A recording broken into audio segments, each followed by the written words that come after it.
If you'll all please rise for the invocation and the Pledge of Allegiance. Pastor Bob Pete.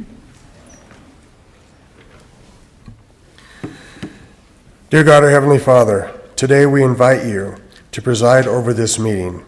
Even if we have differing opinions, give us the unity of spirit. Help us each to listen politely as others share their points of view. Help us to work as a unified team in combining ideas for a great outcome. Help us to work as a whole rather than as individuals trying to promote their own agendas. May we have a spirit of camaraderie in this room and work together with a shared mission. In Jesus' name, amen.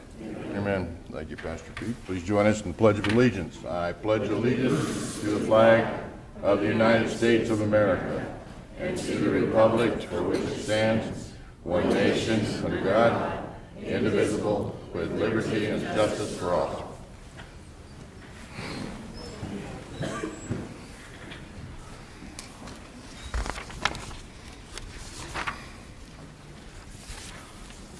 Need a motion to call for an executive session to be held November 1st, 2021 at 9 a.m. So moved.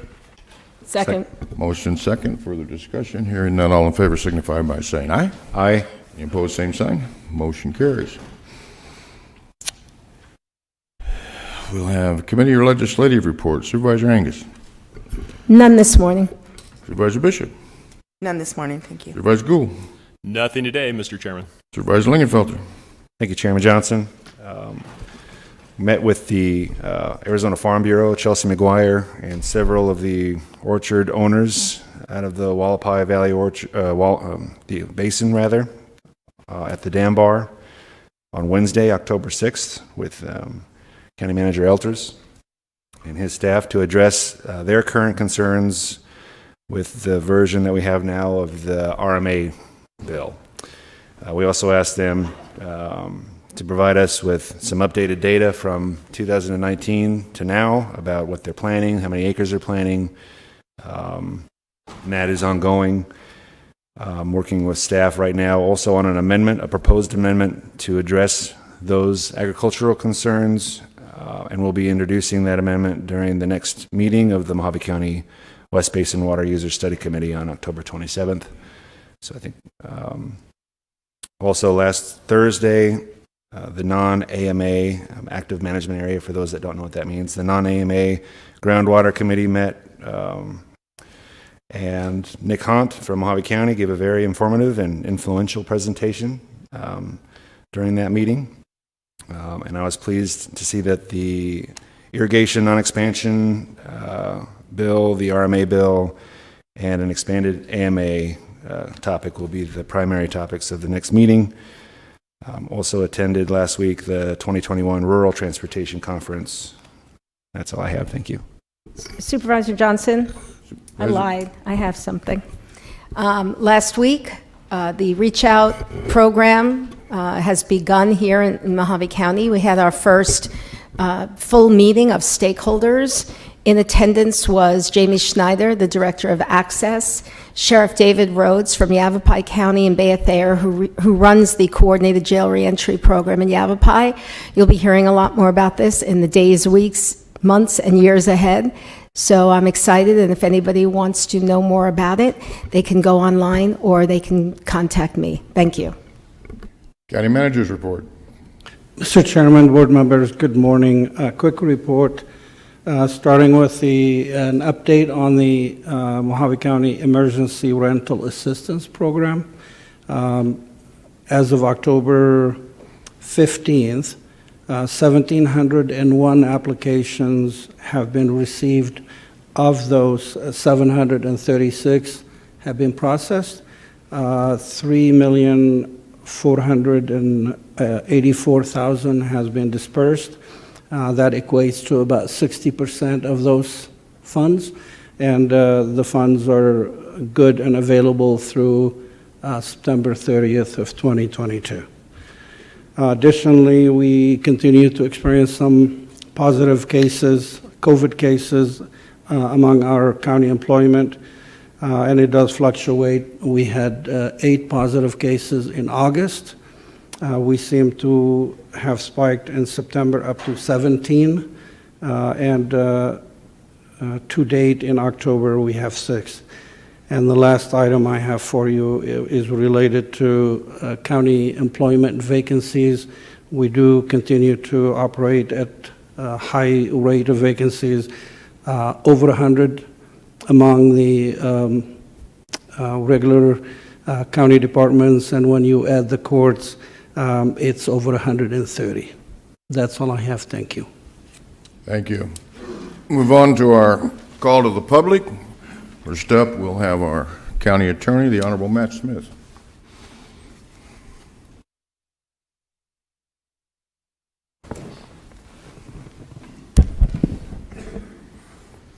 Good morning, everyone. Chairman Johnson, Supervisors Angus, Bishop, Gould, Lingenfelter, Mr. County Manager Sam Elters, Deputy County Attorney and Board Attorney Tyler Palmer, and our esteemed clerk, Ginny Anderson. My name's Matt Smith. My address is 315 North 4th Street here in Kingman, Arizona. I am your elected Mojave County Attorney, and this is the first time I have ever spoken at a call to the public. The reason I'm here today is not because I was asked by anybody here. No one has asked me to come and speak today, but I'm doing it of my own accord, and that is regarding call to the public. This is something that is an important right and a privilege, and it's discretionary. The board has the ability to discontinue this practice, but you have instituted this practice over the years to allow people like myself, our citizens, to speak out, to criticize our government, to dissent. And to be dissenting, to be a citizen, to exercise those rights is an important part of being an American and is why we have a democracy and we have the greatest country in the world. But I'm here today to address some of the things that have happened that I've seen at recent board meetings. And I'm talking about people abusing this right, this privilege, and calling out certain people that are elected officials or department heads, calling them names, engaging in the use of offensive language, like calling our health director a retard. And that type of language is inappropriate. And I'm here today to appeal to the common sense and the civility of everyone here. One person in particular has continued to use the word retard while she is speaking to the board. And this is somebody who has a right to speak, and everyone here has a right to speak and to criticize our leaders. Criticize me if you want to. I've been here for 34 years as deputy county attorney and then the elected county attorney. So if you want to come after somebody, come after me. But let's leave our health director alone. If you want to criticize her, criticize any of us, you have the right to do that. But let's not make it a matter of profanity or vulgarity or name-calling. Talk about the job that people are doing. If you disagree with me, speak your minds. But let's keep it civil. Let's be appropriate. Let's not use offensive language. The person that has used this language recently is somebody who actually ran for elected office, I believe State House, as recently as 2018. We want our elected leaders to act appropriately, to address each other civilly and respectfully, and that's what I'm asking everybody here today to do. The people that are here today are impassioned citizens. They are here today because they want to be part of the governmental process. They're taking an interest. And there's not that many people that come. We have a great crowd today. And I'm all for it, and I like to hear what people have to say, and I don't mind being disagreed with. But let's be respectful. Thank you. Thank you for your time. Thank you, Attorney Smith. Lance Buckhammer.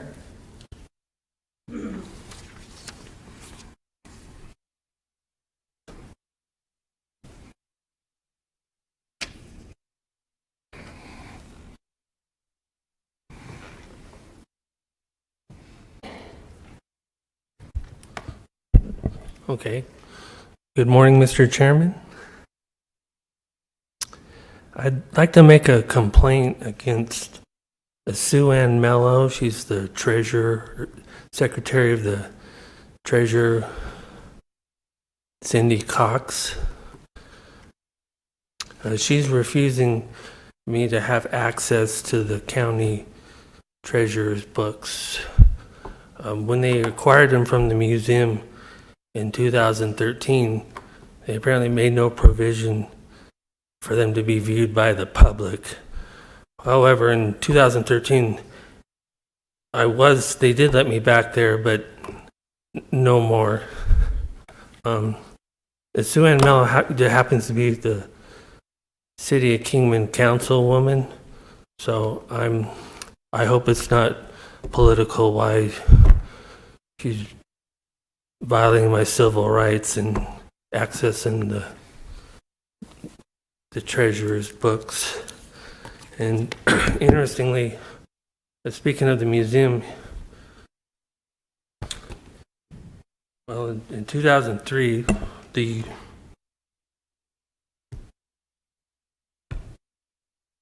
county attorney did write a letter to the museum saying they're open to 8 to 5, but not at the treasurer's office. They don't consider them public record anymore. And speaking of Sue Ann Mello, the City of Kingman councilwoman, when I go to the San Bernardino County, California archives, no, the treasurer of the San Bernardino County or the secretary of the treasurer interferes with my request to view the treasurer records in San Bernardino County archives. So, it says here, the San Bernardino County archives were established as a division of the county library in 1979 under the authorization of the Board of Supervisors and with advice of the County Historical Commission.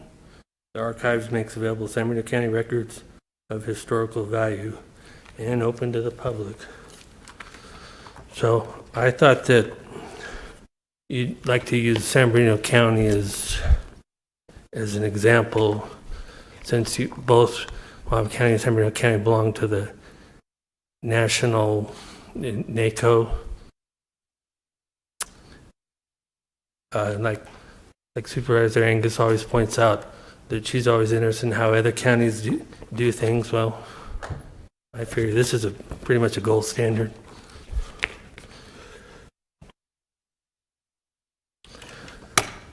Okay, thank you very much.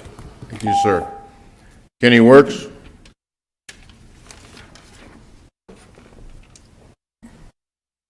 Kenny Works, Yucca, Arizona.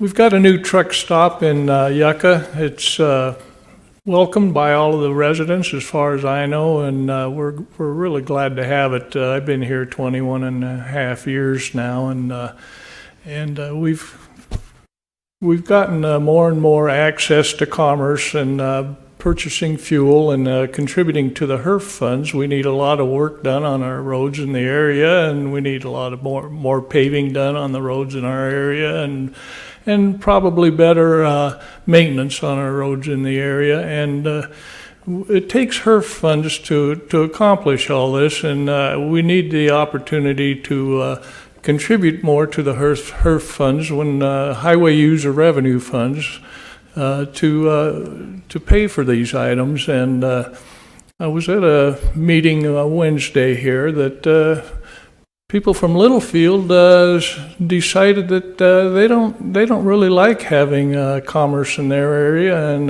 the ability to be able to contribute to the HERF funds.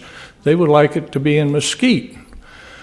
Well, I don't agree with that. How much of our funds are we sending up there to maintain the DPS? And they're doing a good job up there. That they write a lot of speeding tickets in that canyon area. It's kind of a speed trap area, and they're doing their best to keep it. Keep their end of it, but we need more HERF funds generated on that stretch of road. It's 32 miles long, and I don't see why we should be sending our funds up there when they refuse to even be able to have service stations up there, gas stations, to be able to contribute to the HERF funds. I'd like to know the difference between what we're spending up there in HERF funds to maintain that roads in that area and what they're actually producing in that area. But, that'll be coming up on the next supervisors meeting, and who won't be the next supervisors. They continued that for another 30 days, so it'll probably be 2 more meetings down the road before it comes here. But I'd like to get a head start on thinking about that concept. Thank you very much. Thank you, sir. Scotty McClure.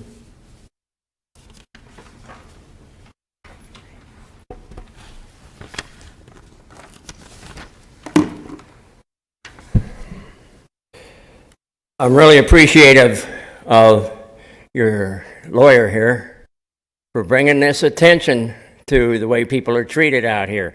I support Denise and her department. They're good people. So that brings me to Travis. Our newspaper editor slammed you for your comments at the last meeting about the way you were treating Denise Burley and their department. Our editor. So you can read our newspaper. Brings me to Gene. I read your article in the paper. And I have been trying, how many times have I griped about the TV and the library and this county fairgrounds entrance over there? I have tried. We don't have anybody work. I've talked to Melissa. Well, I want to go farther. I think you guys are biting your LO laws here. That's a local origination for TV at your local channels here. And your off-air channels, I don't know. That's a new law compared to the old 1960 laws, the LO laws. I think you're violating these off-air channels because we keep losing them. Who in the hell is in charge here? Nobody. I've been waiting for you to hire somebody. This newspaper courier, I'm still getting newspapers, the Review Journal, etc. A week old, 5 to 7 days, they finally get there. The events are already over.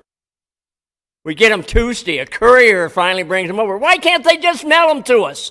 Again, I'm asking you, why can't they mail them directly to the library at Bullhead City? That's about the 10th time I've asked for that. And this, when you had the librarian up here last meeting or whenever it was, you didn't ask about the courier. And I had to sit down, and you didn't ask her about something that I had been griping about each time. You didn't ask her, and my 3 minutes were already up, so I couldn't get up and, hey, address that. You didn't ask her, and I'm tired of asking you guys. Okay, whoever's going to be the chairperson that you guys are about ready to elect next December, we need to know what the call to the public rules are. You had to put it on the next agenda, Hildy, because you didn't like me the way things were going there. So figure it out before we end up not having call to the public in January, like we did last time. So figure it out before what's going to be the rules of the next year. And I wonder what the heck, number 21... Can you pull that? Shouldn't that be addressed with number 33 or... Anyway, you guys are trying to sneak that by us, I think, because I have comments on that, too. Thank you, sir. Richard Gomez?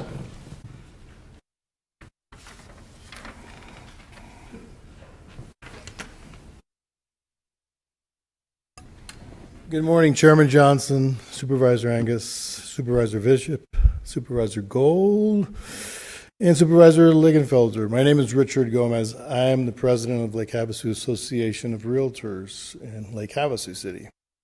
I know my item is not on your agenda currently, but it's a concern we've voiced, and I believe you all have received an email from myself last week regarding the position of the constable and the need that our association, our membership needs, requiring that position be kept in Lake Havasu.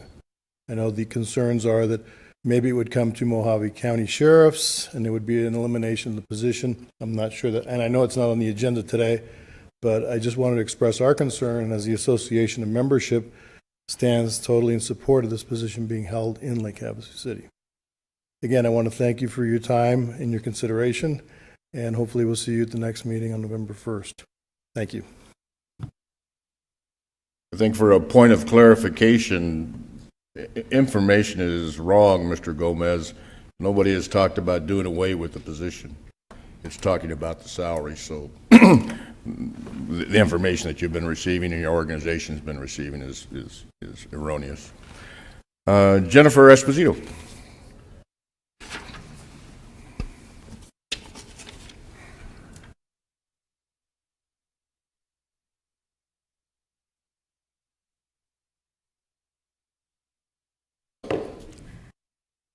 Jennifer Esposito, Kingman, that little stunt you pulled last week is going to cost you. Cut my mic off again, I'll use the megaphone. I don't take legal advice from a lawyer who I've already defeated in court. You guys need to figure out where the First Amendment lies. I suggest you start with Cohen versus California, United States Supreme Court, 1971. There's a body of case law. Open meeting law states very clearly that viewpoint discrimination is prohibited. We have nearly 17,000 vaccine-related deaths from the COVID vaccine in the VAERS system, and a CDC whistleblower has sworn out an affidavit that a conservative estimate is that the number is at least 5 times higher. So you can hate me, and that's okay, because you are co-conspirators to human experiments on a vaccine that has not been FDA approved in the United States. There is no COVID vaccine in the United States. Now, I'm not exactly sure when this county started promoting people sign up for unproven, untested gene therapy, which hasn't even been through animal trials, right? You couldn't do it to my dog, but you're going to encourage people to do it here. You know what that makes you? Grossly non-feasant. You know what else? According to the VAERS website, there are a laundry list of side effects reported. Hundreds of thousands of people who've been injured by this. So let's go through those, because, you know, if you don't have informed consent, then that's a Nuremberg Code violation. Autoimmune disease, myocarditis, pericarditis, demyelinating diseases, that has to do with the fatty tissue in your brain. Miscarriages, allergic reactions, thrombocytopenia, disseminated intravascular coagulation, venous thromboembolism, arthritis, Kawasaki disease, Guillain-Barré disease, acute disseminated encephalomyelitis, transverse myelitis, encephalitis, convulsion, seizure, stroke, narcolepsy, cataplexy, anaphylaxis, acute myocardial infarction, just to get it started.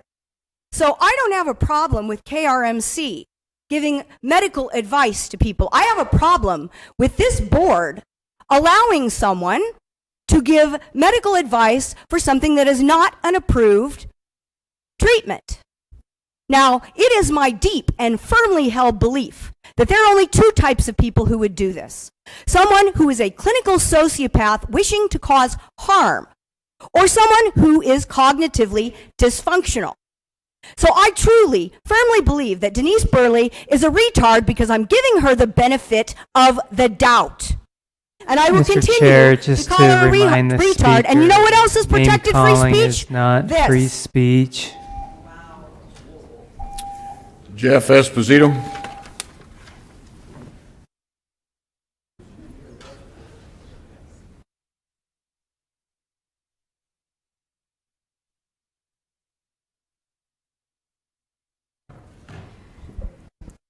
Jeff Esposito, Kingman. Chairman Johnson, you really need to stop posting COVID fear porn on your social media. You are supporting a false and evil paradigm that is resulting in injuries, death, confusion, and madness. There will be a harsh reckoning for those like you that are up to their eyeballs. What I, as a veteran, am confused about is that you are supposedly an Army veteran. Army veterans are usually brave, proud, and patriotic. You are either a yellow-bellied deserter type or you are using this manufactured event to exert more control on the county citizens using your position. You must be trying to emulate that 1930s German corporal, Sieg Heil, VJ. It's possible that it may be as simple as you being an actor, playing it up to obtain more unethical federal COVID money. That would just be disgusting. Also, you should not dare to try to silence anyone who comes up to this podium to speak, especially my wife, because she's more informed and more intelligent than you. Pull your head out and get right with God. Okay, that's the last person. Call to the public. We'll go to the consent items. Supervisor Lingenfelter? Oh, we have excuse me one second. We have a proclamation. Approve a proclamation declaring the month of October 2021 as Domestic Violence Awareness Month. Do you have a motion to approve? So moved. Have a second? All in favor, signify by saying aye. Aye. Any opposed, same sign. Motion carries. All right, Supervisor Lingenfelter? Everything on the consent? Item 21. 21. Supervisor Gould? Thank you, Mr. Chairman. Items 7, 16, and 21. Supervisor Bishop? None. Supervisor Angus? Already been said. Thank you. All right, now I'll add 25. So I need a motion to approve the consent items 5 through 30 minus 7, 16, 21, and 25. So moved. Second. Motion and a second. Further discussion. Hearing none. All in favor signify by saying aye. Aye. Any opposed? Same sign. Motion carries. Item number 7, special event. We have some people signed up. Mike Servilio.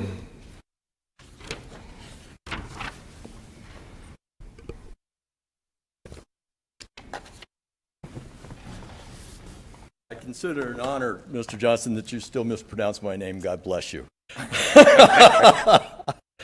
Good morning, Chairman Johnson, Supervisors, County Manager, and all staff present at this meeting. Thank you for this opportunity to address this board.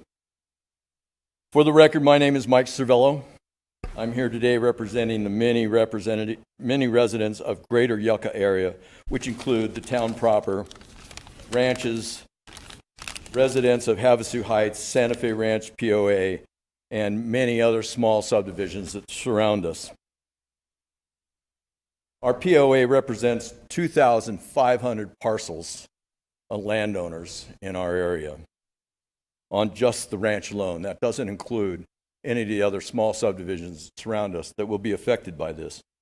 My purpose in speaking to you today is to voice our community's combined objection to the proposed special event being advertised by an illegal business known as Mesquite Ranch LLC. This is the matter before you today.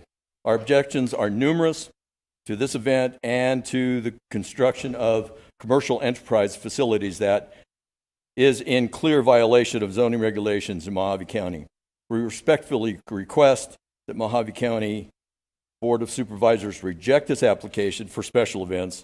Secondly, we ask Mojave County to take action to enforce the zoning regulations that have been breached with no concern of legality by the managers of Mesquite Ranch LLC, and to both close this illegal site, business, and demand that all construction of this facility both be halted and removed from the property until proper use permits are both applied for, publicly discussed, and properly considered.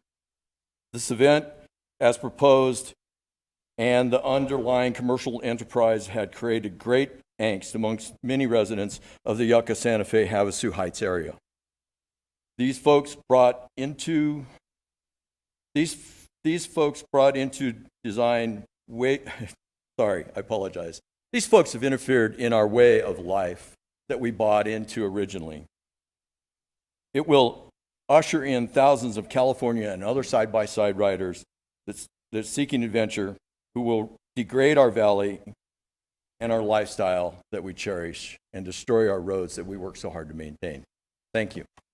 Thank you, Mr. Cervillo. Ben Peterson.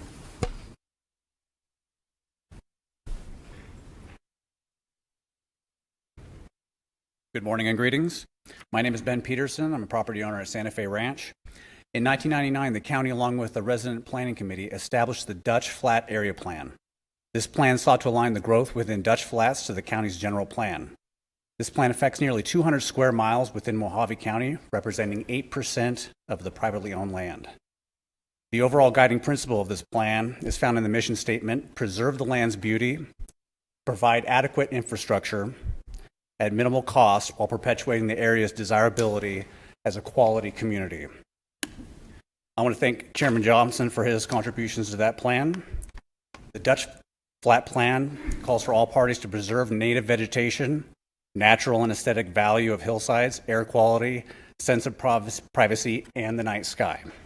I'm here to testify to the fact that the damage already done to the parcel owned by Mesquite Ranch, as it stripped vegetation, installed bright lights, and without any permits in place, has plans to build 140-acre RV space in direct opposition to these values by both the residents of Dutch Flats and the county. It is for this reason that the many residents of the over 2,700 parcel owners stand in direct opposition to both this event and the establishment of this unpermitted RV park known as Mesquite Ranch. Thank you very much. Thank you, sir. John Shea?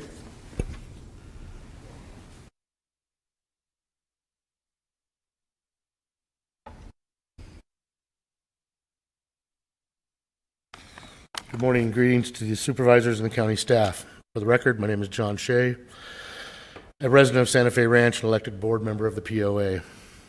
There are many reasons that this application should be denied. In conversations with residents of the affected areas, I have heard dozens. I will address one of the primary concerns I have with this application. That is, the application itself contains incorrect information or appears to be obfuscating the truth. There are numerous answers on the application form that are in direct disagreement with the advertising for the event, such as the presence of food services at the event. According to the event's advertising, included in the entrance fee is a Saturday night barbecue. The meal that will be prepared and served as paid items has been purposely hidden on this application. In fact, in response to question number 8 on the application regarding food being served, the answer was none for food or items for sale, only member music. However, in the advertising of the event for the $120 entrance fee includes a barbecue dinner being served to participants. Extra meal tickets are available for $17 apiece. The answer is false and misleading. This fact alone should be a rejection of the application, or at the very least, an investigation by the health department as to the preparation and distribution of these for sale items.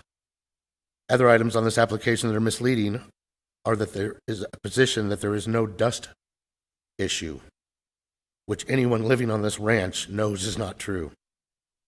It is also stated that this is a member-only event, which is misleading, as the event has been promoted to off-road clubs in California as a marketing tool to sell memberships. It also allows for guest day-use passes and more. It is a workaround statement. Their claim is that the event is not open to the public, but if you buy a ticket, you get a membership, and you are therefore no longer the public. It is like everything else having to do with this event, a deception. I'd like to project this letter. This letter is from Matthew Gunderson from Planning and Zoning Division. In accordance with a letter we sent about the property, it says, the property is currently zoned AR 36A, agricultural residential 36-acre minimum lot size. Currently, the property does not have the zoning to allow for special events on this property. If he wanted to have recurring events, he would need a special use permit that can take 3 to 4 months process. This is all I have. Thank you guys for listening. Thank you, sir. Carol Wilk?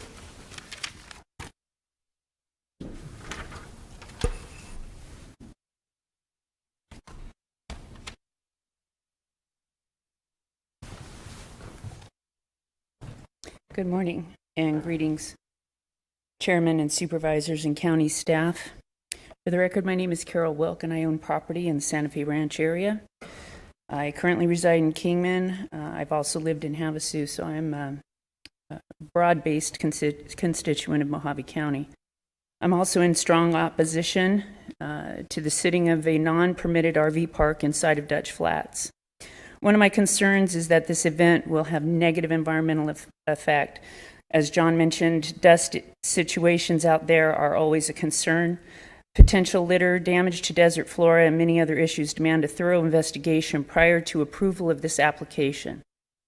One issue is important to point out here. Due to inadequate waste disposal systems on the site, as in it has no septic system out there, it's set up for dry camping. However, the county has required that they have porta potties out there, but in the base camp rules that Mesquite Ranch has handed out to their members, item number 22, and I can put it up here for the supervisors to see. Number 22 says that a dump station is available, and if you look at the last line, it says that to help preserve their dump station, please use your gray water to water trees and landscaping at the campsite. We're looking at 143 RVs. That's how many spaces they have out there. There's been varying numbers as to how many of them have been sold and whether they're sold out or not. We're not talking about a one-time situation here. We're talking about a perpetual commercial enterprise. This is not a special event. Don't look at the man behind the curtain. Watch over here. This sounds warm and fuzzy. Marshmallows over the campfire. In actuality, it's a commercial enterprise, and they are violating this state law by simply recommending that people dump their gray water on the ground out there. In addition to that, I would like to just point out that there are a number of different requirements that are required within that Dutch Flat plan that has been mentioned before. Under the county's current zoning district for the Dutch Flat area, certain commercial recreation activities are allowed, but only with a zoning use permit. Some of these interests for the community indicate that to situate recreational vehicle parks so their impact on the area is minimized. This is clearly not one of those, does not meet that requirement. Recreational vehicle parks shall be located outside of flood hazard zones near improved public sites. This is 19.3 miles from I-40. Thank you, ma'am. Thank you for your time. Is it Nick Dell or Pell?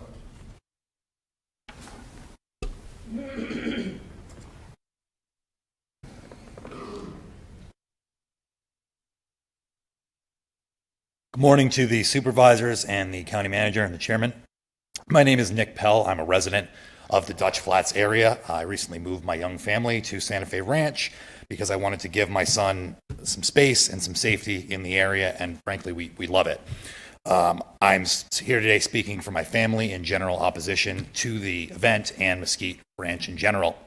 The event itself involves dangerous activities that could result in injury to participants and to community residents, as well as the cattle that graze in the area. The activities are so dangerous that the event organizers have required an indemnification from all participants that absolves them of legal action. The waiver acknowledges that this is an event for ATVs, UTVs, dirt bikes, Jeeps, off-road vehicles. It lists many potential dangers that would Mesquite Ranch LLC would be indemnified against, including physical and emotional injury, paralysis, death, damage to participants, to property, and to third parties. This isn't just a bunch of people getting together to have a cookout out in Dutch Flats. This is a commercial enterprise that's being run, as I understand it, as a new resident of the area in opposition to zoning laws. I would urge the county council to take a look at the waiver. The waiver shows that the event is envisioned to encompass many of the private and public lands well beyond the 40 acres of Mesquite Ranch. It admits a possibility of road accidents, destruction of property, damage to participants and residents of the entire area encompassed by the event. The residents and the POA are all very opposed to this because it's putting our community members at risk and our environment at risk, and it's illegal. We recently had a conversation with a man named Aram Barsh, who's the owner of La Cienega Ranch. He free ranges his cattle over the Santa Fe Ranch area. He's a good neighbor. He's very concerned that this is going to negatively impact his cattle with these hundreds of off-road vehicles tearing around the entire ranch. They're already under pressure from the drought and the cascading effects of that drought. I think it would be inappropriate to assault them with noise and this kind of activity that is clearly dangerous. I just don't think the valley is the right place for it. And frankly, as the son of a 4-year-old, I do not want the valley invaded by hundreds of people tearing around on ATVs. I simply don't think that it's safe. But I think more to the point, it does not seem to be legal. Again, my name is Nick Pell. I live in the Dutch Flats area, and I want to thank you for your time. Thank you, sir.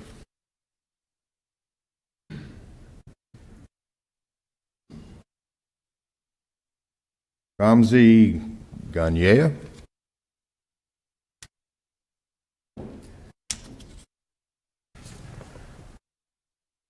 Looks like last name is Gonyea. No, Commze.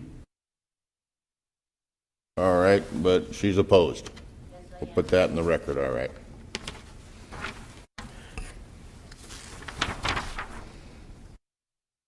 Deborah DeGrant.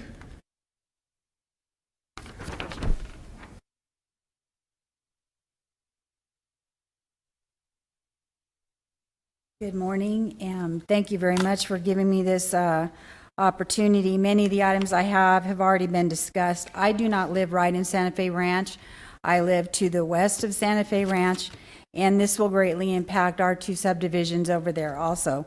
We already do have a problem with no regard for personal property whatsoever. We have ATVs driving up in people's yards, doing donuts. You can go out and yell, and the other 6 of them do the same thing. It doesn't matter. There is several risks as far as health and safety to the residents. We have no medical, no fire, and basically no sheriff coverage in our areas. It might take 2 or 3 hours for a sheriff to get out there. I think the quickest response time for medical is close to 35 to 45 minutes. It is very dangerous. I was also curious on the application where Mesquite Ranch has indemnified the county against lawsuit for any kind of accidents or anything, but yet Santa Fe Ranch hasn't been indemnified. And so that would hold them responsible for accidents on their roads in that area. Other than that, pretty much everything has been taken care of other than I don't know how, if the county manager's administrative assistant is involved in this also, part of the LLC, if that is how it's being pushed through to this point. But there seems to be no regard from Mesquite Ranches for any of the residents and taxpayers in the area. And this 40 acres that they're talking about is literally surrounded by Santa Fe Ranch residentials. It's completely surrounded. It's not like off to the side. It's completely surrounded. So in order for them to go anywhere, they are going to have to, encounter residents. I need more time. Thank you. Thank you, ma'am. Stephen Gagne.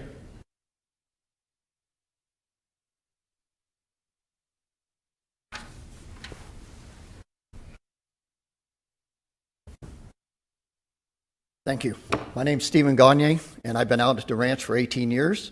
And I'm just going to make a quick statement saying I thought we were a nation of laws, which obviously can be debated now with what's been going on in Washington.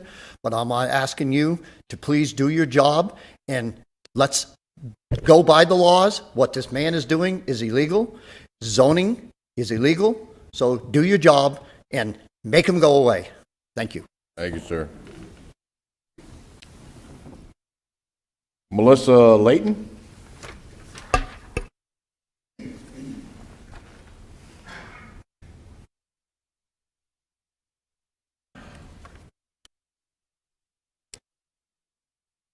Good morning to the board members and others who have assembled here today for this very important decision. For the record, I'm Melissa Layton, the President and CEO of Buck Reynolds Property Management Services, and also the manager for Santa Fe Ranch POA. Thank you for this opportunity to address you on the matter of the special event permit and the overall Mesquite Ranch project. Recently, by public demand, we formed an informal petition to convey to you the views of our many residents. The petition was first envisioned to be for the POA members, but was quickly broadened as many residents surrounding the ranch voiced their desire to join in our stand against this event and this business that is both a zoning violation and an affront on the rural way of life. In my hand, I have a petition with the signatures of over 100 residents who collectively stand in opposition to this matter before you today. I'm wondering if I may submit this petition at this time. Sure, you can give it to the clerk.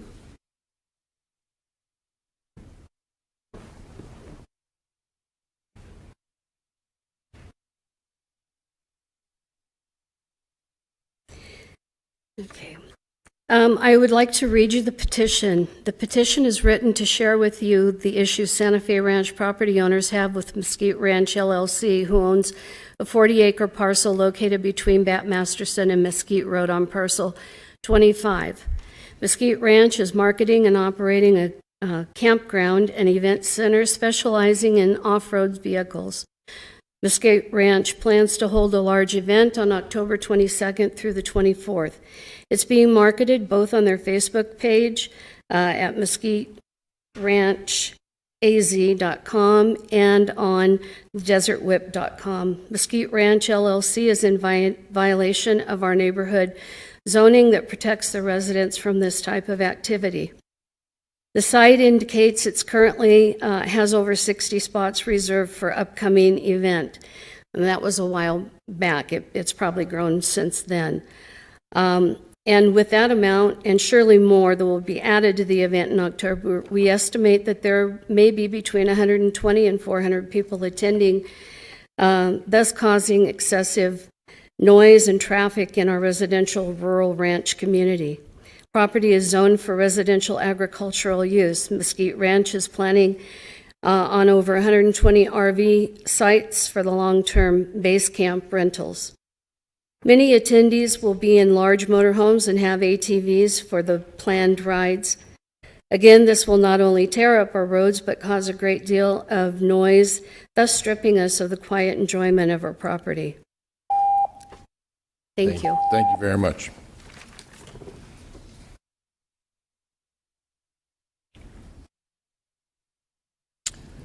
Going with Mr. Wilk.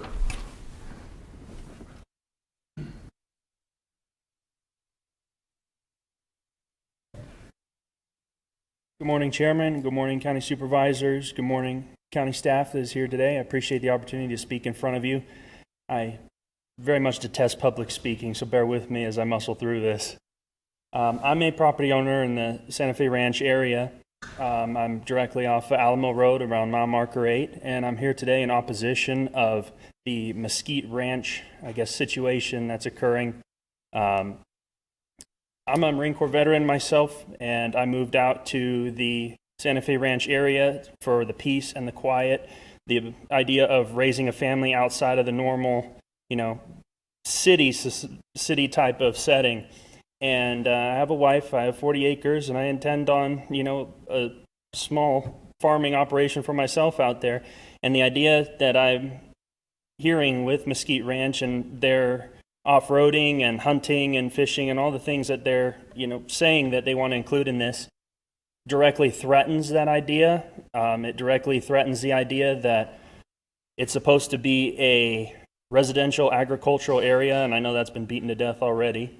But it directly opposes it. It seems like this gentleman who's planning to run this operation is subscribing to the idea of better to ask forgiveness than permission, which I would find rather insulting if I was sitting in your position. Basically, overall, in the period of time that I've lived there, I've had 2 incidences of UTV drivers driving directly onto my property and having to talk to them and tell them that they're now on private property and they need to leave. And I can't even imagine with an operation as large as his with 143 slots, with the amount of issues that the other property owners are going to have out there. And some property owners, might not handle that situation as well as others would. A lot of people are out there because they don't like that general idea of having to deal with people all the time.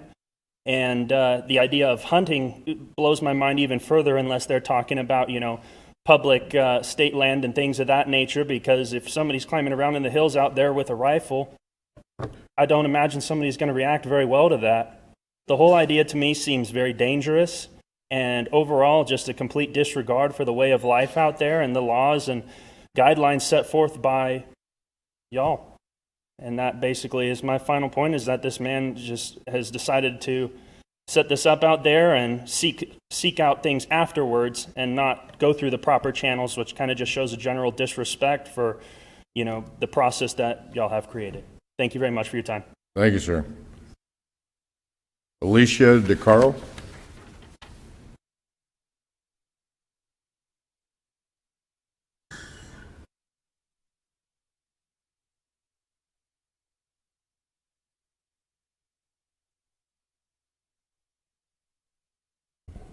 Good morning to you all. We moved out here about a year ago, around November.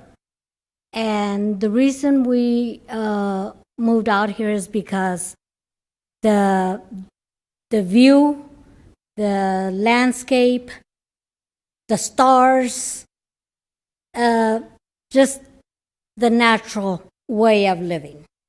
And we come from an area where everything's city life, and we were done with city life. And now city life is moving to us.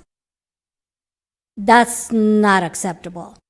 My husband the other day was coming out from one of the small streets, and if he had not double checked twice on both ways, all of a sudden this guy from who knows where was driving easily 70 miles an hour on a 35-mile zone. And he wouldn't have been able to stop for a cow or a person. This is unacceptable. This is not what we signed up for. This is not what we pay our taxes for. This is not what we supposed to be our money going. We pay for those roads. We pay. These people are coming from out of state, have no stake into it, and they're destroying them. And I know I've gotten on Ron several times about the road. And he tells me, we get them fixed, the next day they're the same. Well, it's because we are attracting people from other states that don't have any regard for private property. Like if you rent a property, like we did, everybody destroys your property. The moment they leave, you have to go put in $5,000 or $10,000 to get that house redone in order for you to rent it again, because they don't have a stake in it. This is people are coming over here. They don't have a stake in the road. They can care less. They can care less whether we, have a good road or not. And also we have hunters. They've been going around our property. And I was concerned, what about if there's a bullet coming over towards my property? Let's think about that. It is a concern. Thank you, ma'am.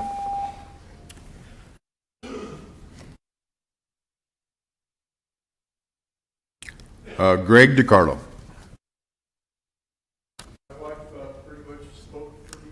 All right, and you're opposed. Thank you, sir. Rob Hooper.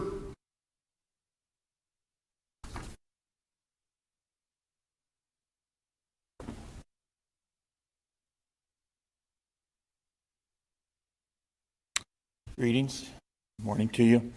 Mr. Chairman, supervisors, county manager, and staff, it's an honor to be able to appear before you here today and to bring a few thoughts. I will be editing my remarks as I'm talking because a lot of this has already been covered, so I don't want to waste everybody's time on this. I'll just get to a few key points. When I look at the application, when I look at the business, and I look at what's going on with Mesquite Ranch, the term Trojan horse starts to come to my mind. This whole application for an event is sort of a magic screen to not let everybody know that this is a recurring business that's in clear zoning violation. I think that what's going on here is that Mesquite Ranch LLC is seeking to bypass county code and operate a business that is in clear violation of the zoning that we have out there to protect the residents of the ranch. And to allow this to go on, both the event and this business is setting a really dangerous precedent. Because what it's saying is that you can go in and start any business you want, you can build anything you want, no need for permits, no need to check through environmental quality, no need to check with BLM, no need to check with any of these folks. Just build what you want, and then everybody else is going to come catch up with you. I don't think that's why we have zoning laws. I don't think that's why we have specific laws based on what it takes to get permitted to run an RV park. Clearly, this business is in violation of many of these things. And why is this of concern to the residents so much that you're hearing about it? You've heard reference to the Dutch flat area plan, which again, several of you had some input on in your days in the past. And it's interesting that what the plan says. I think it really summarizes where this is going. What the plan says is it's very specific to how the residents and the government are supposed to approach Dutch Flats. To preserve native vegetation, preserve the natural and aesthetic value of hillsides, protect air quality, preserve quiet enjoyment and privacy, limit noise emissions, preserve the night sky for stargazing and enjoyment. Every effort must be made to ensure the maintaining of the peace and sense of privacy on Dutch Flats and the surrounding developments. It is critical in perpetuating a rural atmosphere and allows one to become connected with the natural environment without distractions, which pervade an otherwise technologically advanced culture. Many landowners have bought property there to get away from all of this, and this is in clear violation of that. Thank you. Thank you, sir.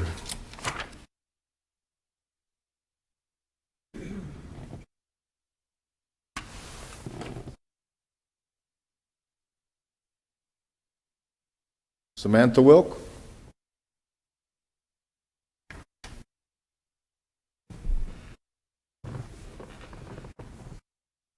Good morning. Public speaking, the hatred of it at least runs in the family, so bear with me as well.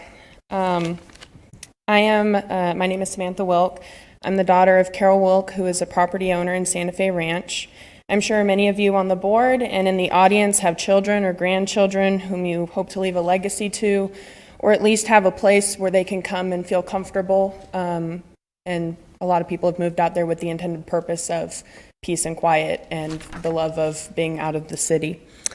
The idea of changing the zoning when people have moved out there for specific reasons is sad. I hope to bring my future family to my mother's house in the near future and also when I inherit the property later on. The exponential increase in traffic, light, and noise, just to name a few detriments Mesquite Ranch would cause, are the reasons I oppose it. I'd like to present this picture I took of the property with my drone on September 21st to show y'all how much has already been done to our desert without y'all's permission.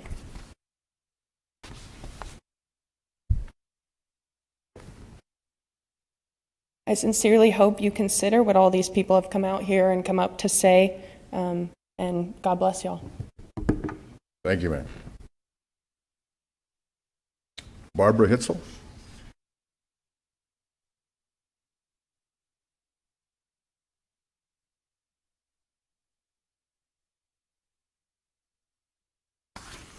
Good morning, Supervisors. My name is Barbara Hitzel, and I reside at Santa Fe Ranch.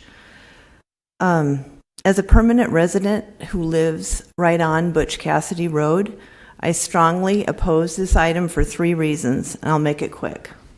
Number 1, this property has an open zoning code violation for an illegal campground. So my question is, why on earth is this board being asked to take their time to even consider allowing this special event permit? Staff should have shut this permit application down immediately. Number 2, access to this property is on Butch Cassidy Road, and it's a 13-mile county-maintained road.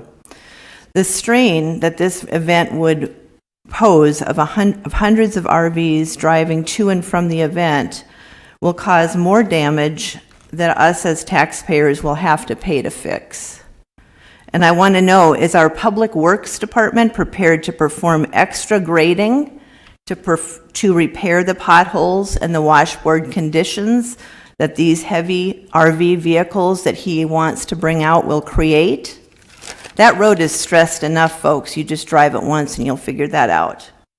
Number 3, this is not a one-time event. As you've heard, the applicant's website, mesquiteranchaz.com, advertises several similar events throughout the year. And my question also is, if you vote to approve this special event permit, how will you deny subsequent applications? So to conclude, I would ask you to please vote to deny this permit, and then please double your staff's efforts to address the problems on the property. Thank you. Thank you, ma'am.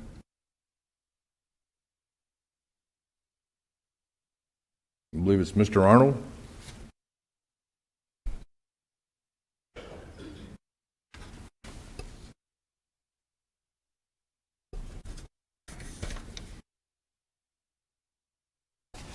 Morning, everyone. Thank you very much for your time today. Appreciate this opportunity to have a voice. That's what everything's about. Hearing a lot of opposition, obviously, about this Mesquite Ranch that's happening, and apologize, I'm a little public speaking. Well, also I'm hearing those of you hear everybody talking about the stars, the vegetation, how beautiful everything is down there in the valley in Yucca as a total. Those are the reasons that we are supporting Mesquite Ranch, is because it gives me an opportunity to step away from my personal life and work and life and get in my RV that we've all done. I'm sure everyone in this room has done it at some point, gone camping, gone hunting, gone fishing, gone somewhere, because you're going there for the atmosphere. So when we take our home on wheels to a destination spot, in this case, it happens to be Mesquite Ranch. It's also in the Wallapies. It's also in Williams. I am from Lake Havasu City. I've been there 16 years. And something that's super important to understand is growth. Growth happens no matter what. When the bridge was first built back in the 70s, the 17 people that lived there were freaking out that there was going to be a bridge. And then there were 40 people. Then there were 100 people. Then all the dirt kind of went away and turned into a community. And now the London Bridge is, we had millions of people come there to be able to enjoy the stars, the bridge, the atmosphere, the food, to be able to have a good time and enjoy their family and friends in a destination spot. The idea with Mesquite Ranch, from my personal point of view, as an off-road enthusiast, is it gives us a destination spot. It gives us a place to stop. It gives us a place to relax and enjoy ourselves. The other thing everybody needs to kind of understand is that just because Mesquite Ranch is getting an event together doesn't mean that we haven't been playing in your backyard for years. I've been riding through from Havasu all the way through Standard Wash, up around the top side, and come in the back and run right through there and run all the way up into Williams and into the Wallapies, Alamo Lake. We ride through there all the time. That's our responsibility. That's us taking care of. Excuse me, it's not the responsibility. My responsibility is to make sure we ride in the areas that are safe. We understand where the state land is. We understand where the private properties are. I can't speak for every off-roader out there. I can speak for a lot of them in Lake Havasu City, thousands of them actually. And we are cautious. We are respectful because we are business owners, because we are family members, because I'm raising my kids, because all right, please keep your noise down. These are the things that we want to show them to get out and play and enjoy themselves and enjoy life and respect other people at the same time. So I appreciate Mesquite Ranch and what they're doing. I support them 100%, and I think that Everybody in here needs to remember what it was like when you were younger and you went to destination spots with your families. Now that you're in a spot where you're retired and you don't want anybody near you, then you probably moved to the wrong place. So I'm sorry for that. I hope you have a great day. Thank you very much for your time today. Thank you, sir.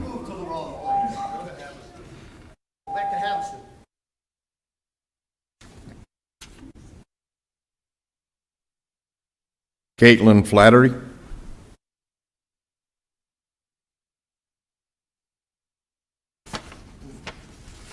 Good morning. Thank you so much for your service to this county. And I just have to say, sitting here listening to everybody, I'm very, very, very proud and very impressed with everybody's points. And so just everybody's done a really great job. And I love to see this community come together.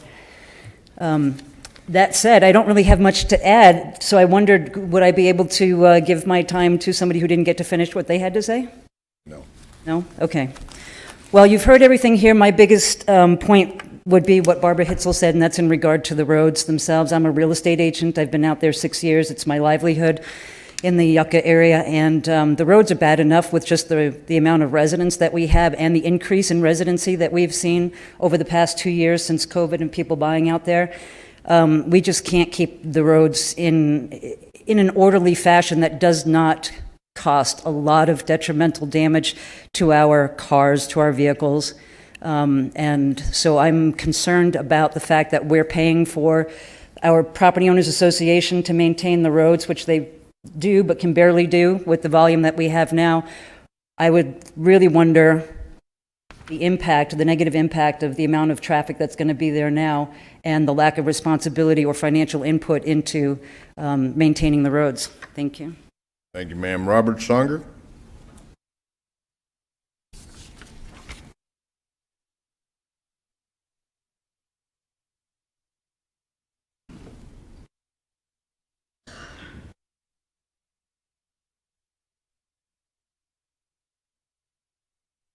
Honorable Chairman and board members, thank you for letting me speak. I'd like to say that the Mesquite Ranch is located on private property. I didn't hear anybody say that today. So I don't think our board should be, looks like they're holding a vendetta against them. Why? I don't know. I live directly across the road from them. I have never had a problem with them. One of the things the board said is they got so many lights, it's light pollution. Well, my house runs east-west. I have a picture window and a bedroom window facing them. I don't get a bit of light from any of the lights that are over there. So I don't think it's really any light pollution. As far as the roads, most of the trip in there with them RVs is on county roads. So it doesn't affect our association roads too much. I think what's tearing up our roads are the RVs and personal vehicles. I spend a little bit of time at the Powell Water Station. And every weekend, Saturday mostly, those RVs come up over the mountain there from Standard Wash down by Havasu. And they come out and they spin on our roads.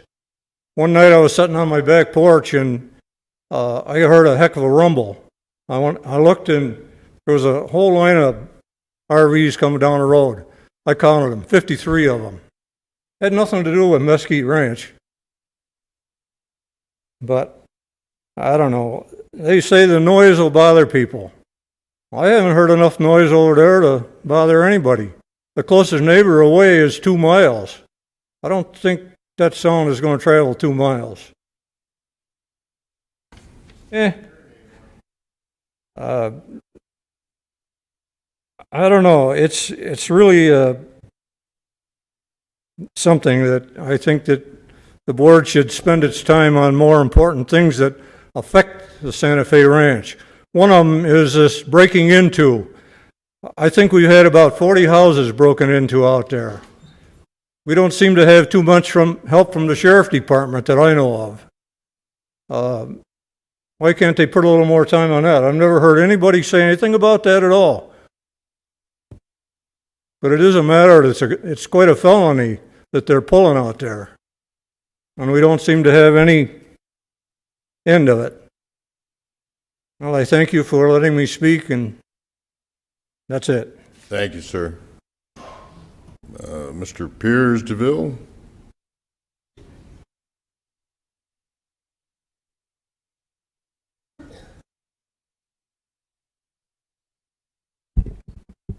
Good morning, Mr. Chairman, Board. Thank you for allowing me to speak. Okay, we've heard various little things here. We just heard about from a supporter of the ranch saying that they've been in our backyard for a long time with their ATVs. Yes, we know. They descend like a plague of locusts. I live opposite the Stagecoach Trails guest ranch. Excuse me. They have had to put in spike strips to stop them going across their land. They then don't bother with the little tracks there, they just drive across the rest of the land. They found a few of them having a picnic on their land. They went along to them and said, "What are you doing?" "We're having a picnic." "Didn't you see the no trespassing signs?" "Yes, but there were no more after the first two." The guy just said that he wants millions of people out here. Well, that's great. County are going to have to pay a fortune for this. We've got 118 RVs booked in according to the website. Can you imagine what 118 generators running at night is going to sound like? I can clearly hear the voices from the guest ranch of an evening in the winter because the air is denser, it's colder, sound transmits further. Never mind 0.5 miles away, I'm 5 miles away and I'll be complaining about this. One thing I would like to... Excuse me. I hope the board can see the phone. Oh, should it be upside down? Ah, there we go. Does that look like a gentle drive in the countryside? That's off their website. We've already got these idiots doing donuts in the road, leaving huge recesses in the dirt. The dust is horrendous. This weekend alone we had vehicles around our area. It's a dead end.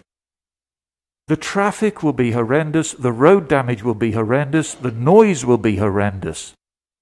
The danger of these things, I suspect that not having permits, not having zoning for this, getting everybody to sign an insurance waiver. Have they got insurance? I mean, for goodness sake, one of the owners of this works for the County Board of Supervisors. They should have every I dotted and every T crossed. They know the law. They're spitting in your face. You are the people who enforce these rules. If you don't enforce these rules, what's to stop me starting an illegal business or anybody else out there?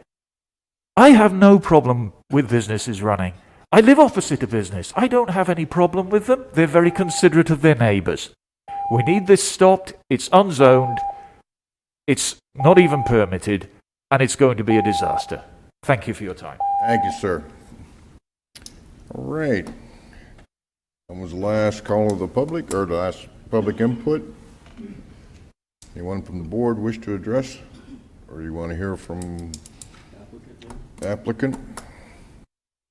Is the applicant here?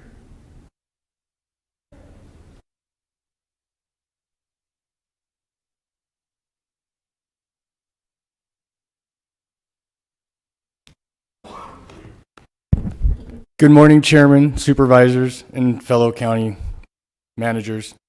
My name is Brian Ware. I own the property at 123-03070 in Yucca area, in the Dutch Flat area. I can tell you that after listening to everything I've listened to, there's an absolutely complete misunderstanding in this room of what I'm doing and how I'm going about it. I was quiet while you talked, please. So, I started this business as a members-only facility under the guise that under my First Amendment right, I have a right to assemble without the infringement of government. That's what I did. As soon as these POA members brought it to my attention, Mr. Civillo himself directly actually, that I'm in violation for not having an event permit, I immediately marched down here, filled out the paperwork, signed it, put everything on it that's correct, and went about my business like I'm supposed to. I don't think I violated anything. at all. As far as the camping, off-roading, hunting, and fishing, we all in the Yucca Dutch Flat area reside in 16A for hunting. That area is promoted by BLM, and it's promoted by the county to go out there and off-road, to hunt, to fish at Lake Alamo, to do all those things. As Mr. Arnold already said, they already travel over from Havasu. My ratio this weekend coming up is 60% Havasu residents. They're not California residents. I can see the data on my end. Literally, 20% are coming from California. The rest are from the Bullhead, Mojave Valley, and Kingman area. So that's misinformation. As far as permits go, I would simply say this. I think there's a lot of animosity. I think since 2018, I've been addressing Ms. Layton and this Property Owners Association about their illegal grading. They do not have a permit to be grading against the FEMA floodplain right now. No permit. No permit since 2009. No permit. They've been off this for 24 years building this development. When they talk about a developer being a business and fulfilling their pledge to the community, I think they've fallen short by far. The roads that we're using to get in are all county roads. The roads they're complaining about are the roads that they grade at their expense and doing it illegally, without any permit, without any civil engineering, without any water diversion issues. They're letting it all go. That's part of where my problem is. They've literally ran millions of gallons of water across my property. I've had to do things to prevent that. I've had to replace things because they think they are allowed to through their CC&Rs. I believe today they will learn that their CC&Rs don't protect them from that. They have an obligation under the FEMA floodplain and grading ordinance to follow the rules.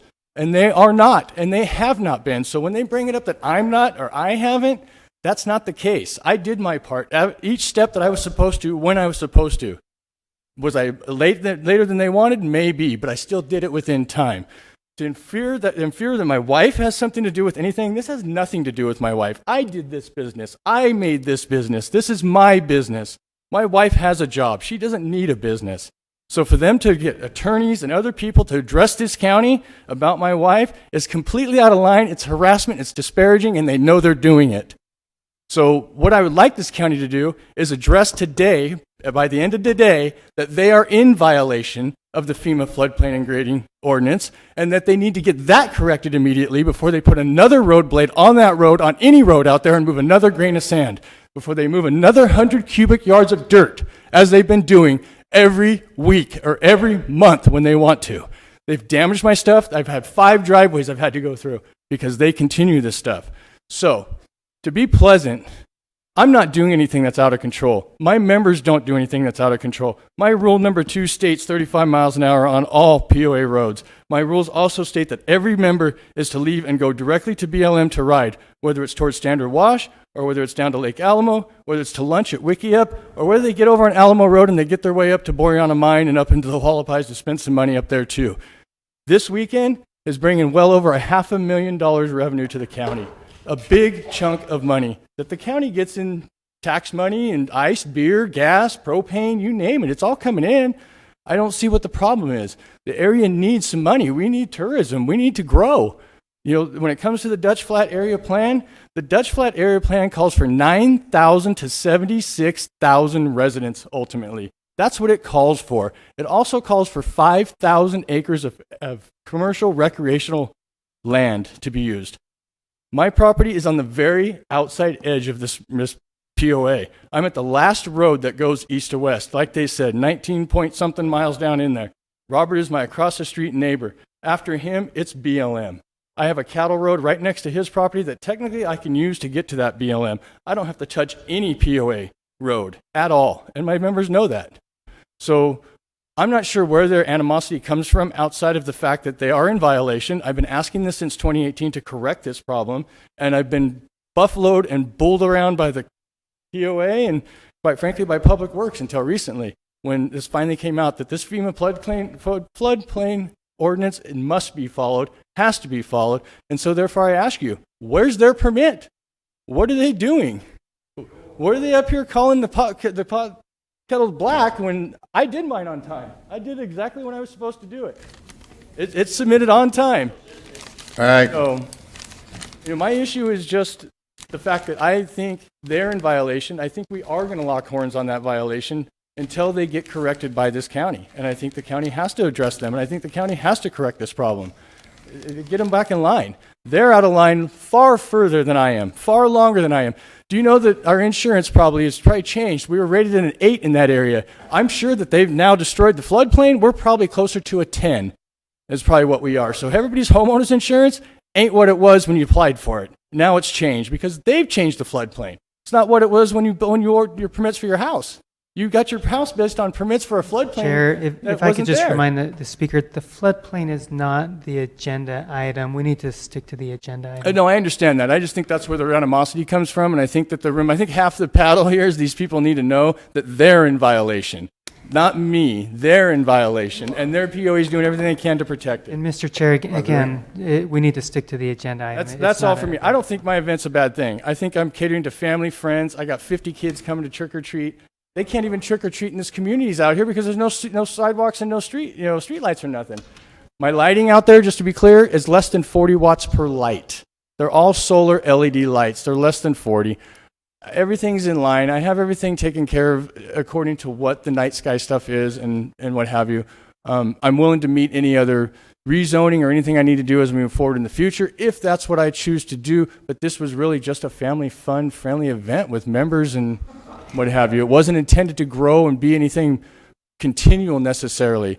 Is there other family-friendly events planned? Absolutely there are. We're a social group of people that we like to get together. So I'm not denying that. Whether I do that in the future under 99 or less or whatever that is, I think that's my right, even without a zoning change. But I think that they're bringing up stuff that they don't know what they're talking about, and I think they need to address their own violations first before they come barking at me. Are there other questions for the applicant? Supervisor Gould. Thank you, Mr. Chairman. Mr. Ware, Yes, sir. you mentioned the Dutch Flat plan. Yes, sir. Did you read the part in the Dutch Flat plan where it says that RV parks should be located? Yes, sir. I would say this. First, I'm not intending ever to be an RV park. Not even the label I would ever give myself. At best, I would be a rough campground, at best. My counter to that is that if every RV park was up there at the 40 free or interstate, like the plan kind of shows, I think is what you're referring to, the tourists that want to go down to Lake Alamo won't even have enough fuel to get there and back. We'll have a bigger problem with people running out of gas out there because it's over 70 miles away. Those UTVs don't go that far out and that far back. 140 miles is a push for them. It's a big push for them. And we're going to end up getting people out there lost and stuck. So I saw this, my location, east to west, very far south like I was, as a great benefit to the people as being a base site to be able to have their fuel in their trailer, to be able to have their ice chest so they can have their lunch. As you heard somebody say, at the guest ranch, people are stopping and parking and having lunch on other people's property. This is why I built this place, so they can come stop and have a picnic table and eat, because I don't care if they stop on my property. So That's back to the completely Dutch fine. Flat area plan, which says that RV parks should be located on the I-40 corridor, that they should be adjacent to a paved road, and that they should have no more than 6 sites. I didn't see anything about the 6 sites, so that would Take a be look news at to me. Page 28. Okay, I would have to look at that. I didn't see anything about 6 sites. I'd find it Says kind of 6 weird. sites. What you're doing does not conform to the Dutch Flat area plan. If I was being an RV park, I would agree with you. You are an RV park. I think because I'm a if it walks campground. like a duck and it quacks like a duck, it's an RV park. So what is Hualapai Mountain that has no services and no hookups? Is that a campground or is that an RV park? I did not hear what you had to say. So when we talk about Hualapai Mountain up there, that campground has no hookups, no nothing. It's considered a campground, but that's how Hualapai you Mountain is advertise not in it. the Dutch Flat area plan. No, it's not. But I'm simply saying the definition of a campground versus RV park. That's all I'm getting at. I don't fit the definition of an RV park. You're inviting RVs to come. You're laying out RV spaces. I lay out spaces that can be used on a daily use for picnic tables You can and mince words, lunch. but it's an RV park. On this instance, on this weekend, I did do a special event to have RVs stay the night. Under normal circumstances, I do not have that going on like that. We don't have this going on. Your website says that you're inviting people to come and stay in their RVs and describes how they should dispose of their wastewater and whatnot. This is also not a one-time event. This is an ongoing commercial event. A RV park is not is not consistent with the Dutch Flat Area Plan. Again, I would argue it's not an RV park. It falls under the definition of campground, which the county has a definition of campground in their book. It's an RV park. That's your opinion. Fine. I'm just Guess he saying, gets to I vote. see it as a campground because I Gets see the to vote. definitions as rough camping, no utilities, no services. The county designates that as a campground in their definition. It's, we can mince words if you want. I'm going to refer to it as an RV park. Okay. It's inconsistent with the area plan. Okay. It's not only in that way, but in the general way of the area, that the area plan describes the use of the area. So would that be also the same as far as the You don't guest get to ranch? ask me questions. I get to ask you questions. No problem. I have no problem. Because I had 50,000 people that I represent that put me in a position to ask questions. I'll ask you a question and you can give me an answer. I understand that. Would this then be a conflict of interest? It's not a conflict of interest. It's not and since if you're a Chuck- member of the you're POA asking that's me in questions violation? Again. Don't ask me questions. If you want to ask me, go ahead and ask me that question again. Then give me a pause so I can answer the question. I simply asked you if you're not in conflict of interest because you're a member of the POA. Okay.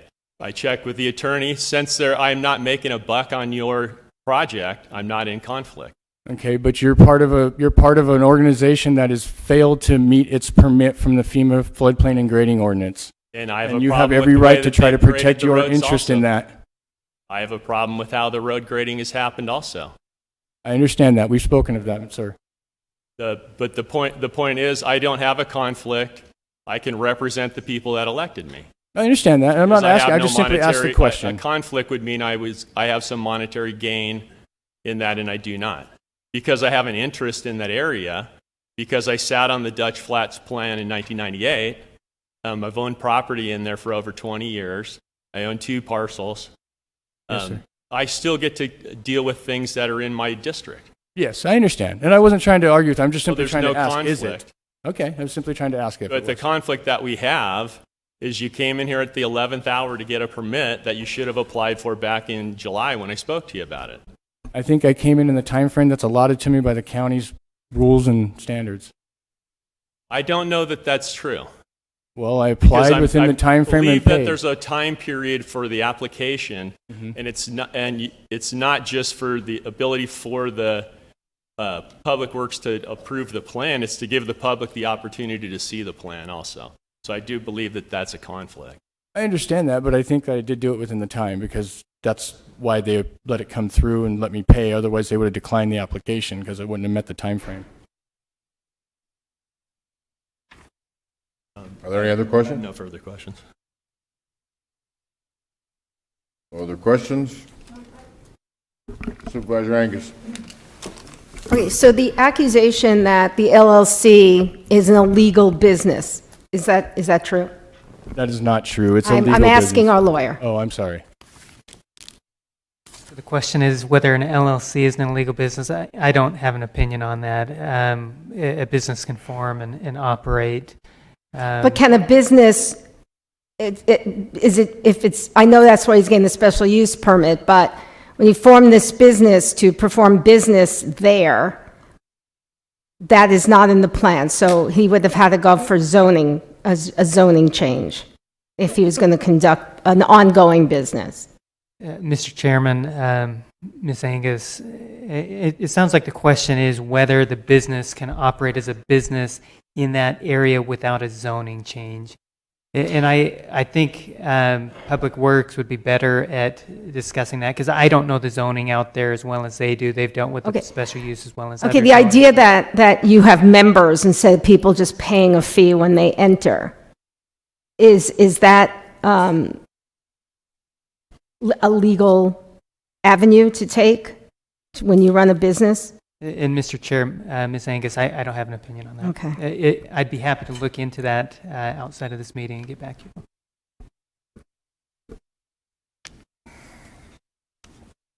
Mr. Walsh, can you answer the question for Supervisor Angus?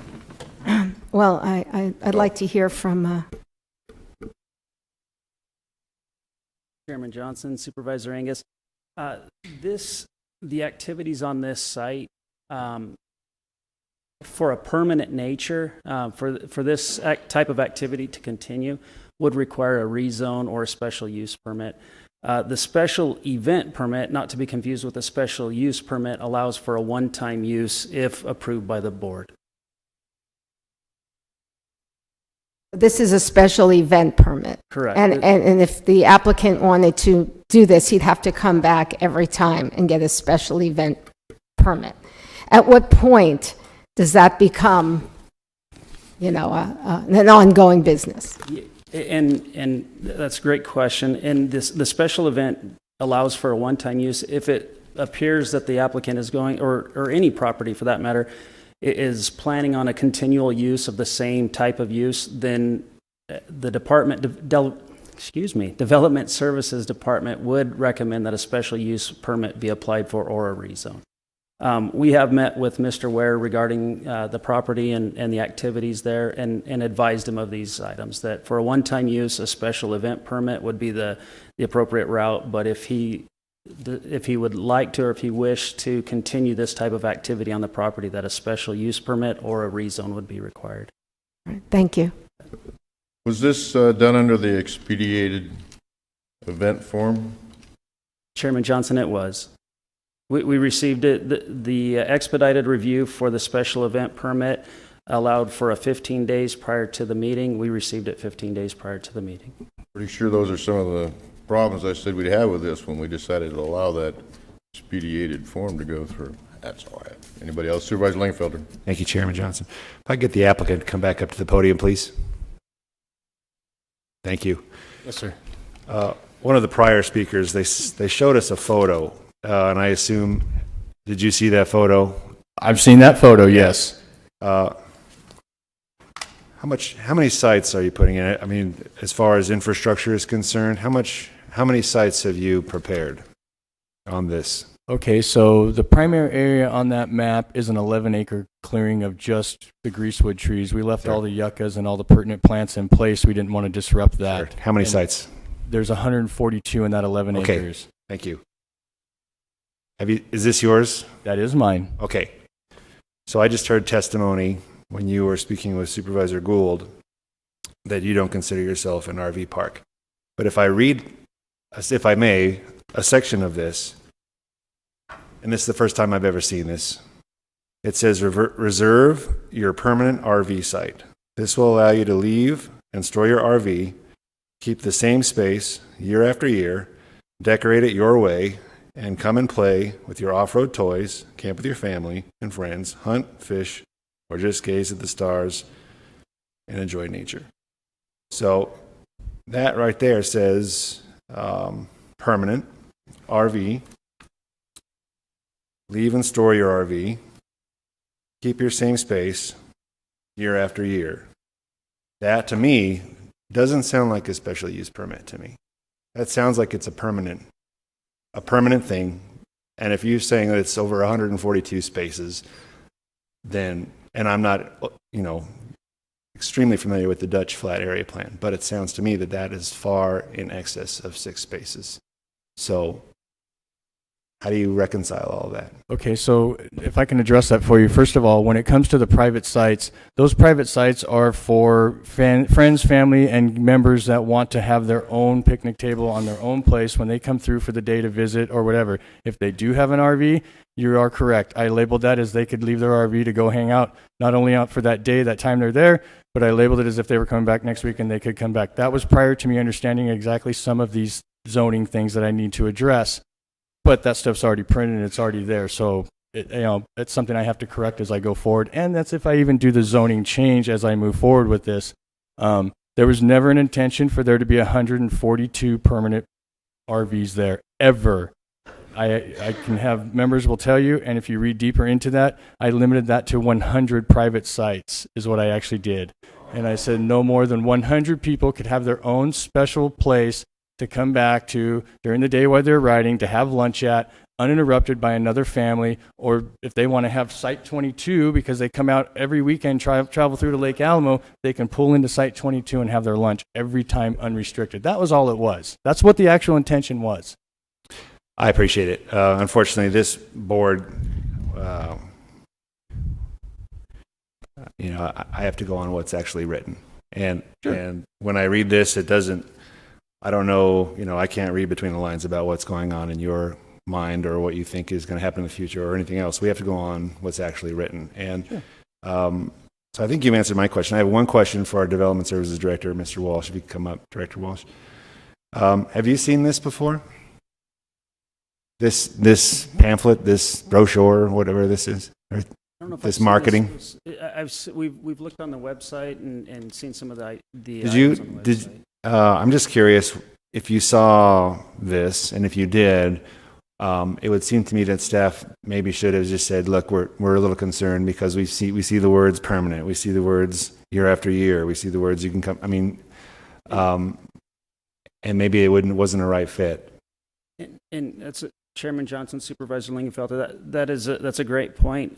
When we were notified of this event, and when we did some investigation on the website, we notified Mr. Ware, called him in. We had a meeting with him to say, hey, we have some concerns about these issues.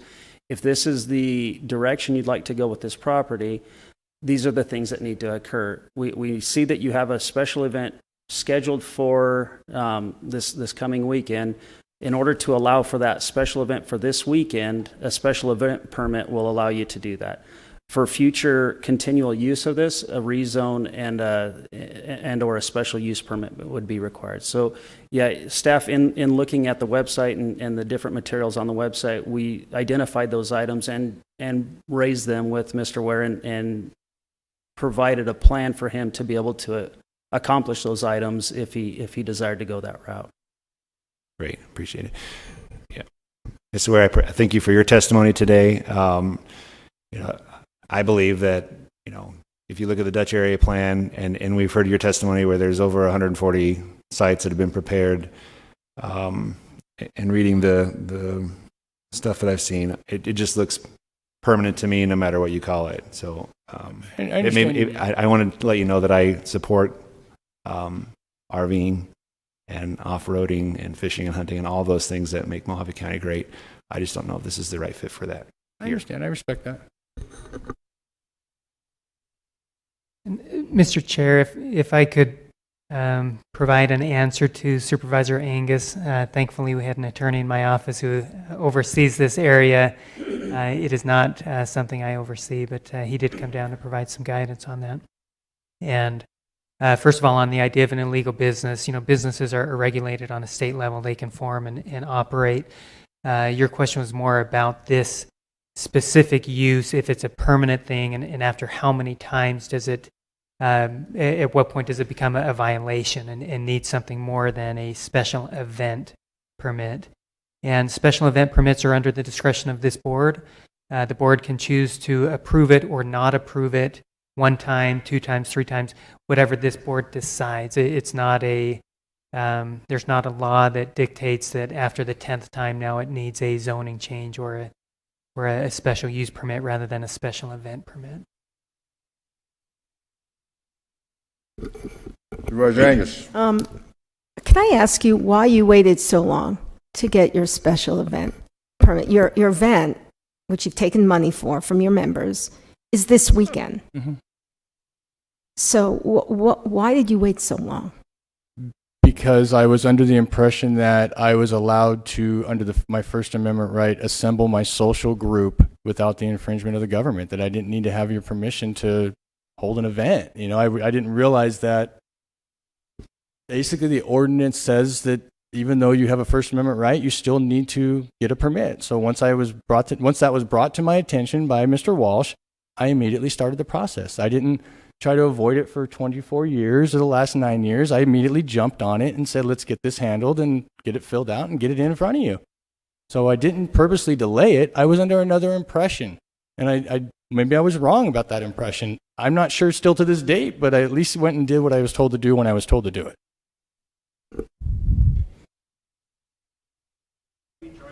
Are there anything else from the board members? Supervisor Gould? Thank you. Motion to deny. Second. A motion and a second. Further discussion? Hearing none, all in favor signify by saying aye. Aye. Aye. Opposed, same sign. Motion carries. We'll take a break.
Item number 16. The Supervisor Lingenfelter, was that yours? No, it was mine.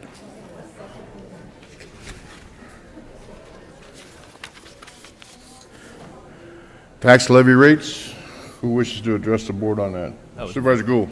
Thank you, Mr. Chairman. I don't really have any questions on this item. I just wanted the public and the taxpayers that are inside the Lake Havasu Unified School District to know that their corrected bills went out. And I just wanted to basically draw attention to that. I didn't really have any issue with the item. All right. Do I have a motion? I move that item 16 be adopted. Second. Second. I have a motion, second. Further discussion. Hearing none, all in favor, signify by saying aye. Aye. Any opposed, same sign. Motion carries. All right, item number 21. That was me too. Supervisor Gould. Scotty wanted that pulled off the consent agenda, so I don't know if you wanted to speak to it.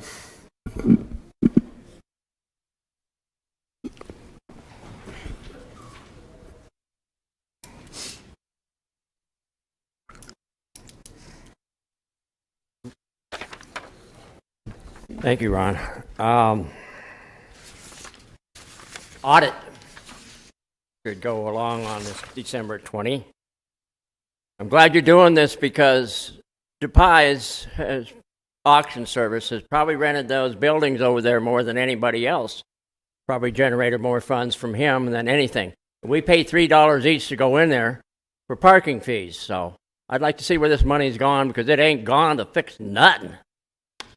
Thank God all the toilets work, so you're thinking about moving it. First thing to think about is the toilets work now. I've never seen a plugged up bathroom, male or female. I don't know the females, but I've never, they will gripe. Now the problem is these modified fees, are you going to have the same fees? Because DuPuy always has a New Year's auction, and the first falls on a Saturday. So you're going to take it over on midnight, I guess, whatever. You're going to have this all together. Now, it takes him a week to set up. So you've got to have this done. He might have it on the 8th, okay? You're doing it on New Year's Day, you know how that is. But I want to see the state fair boards is the one that has more rules than you guys even know about. Especially like horses. They have to be, a fairgrounds has to be close to a freeway, like Interstate 40. They can't be down in Lake Havasu. You can't move this thing down to Lake Havasu. So, because horses can only be in a trailer for 24 hours. There's rules that you guys don't know about. And so I'd like to see the State Fair Board, a representative from them, be here on the 20th and explain the rules, because this fair board that you've had has violated the rules. Like they made their own rules, they made their bylaws so people couldn't join them. And I'd like to know where in the heck. I'm hearing that they have $250,000 in their kitty, and I'm going to address that part in the at number 33 or whatever it is. But yeah, I'd like to see the Fair Board representative here.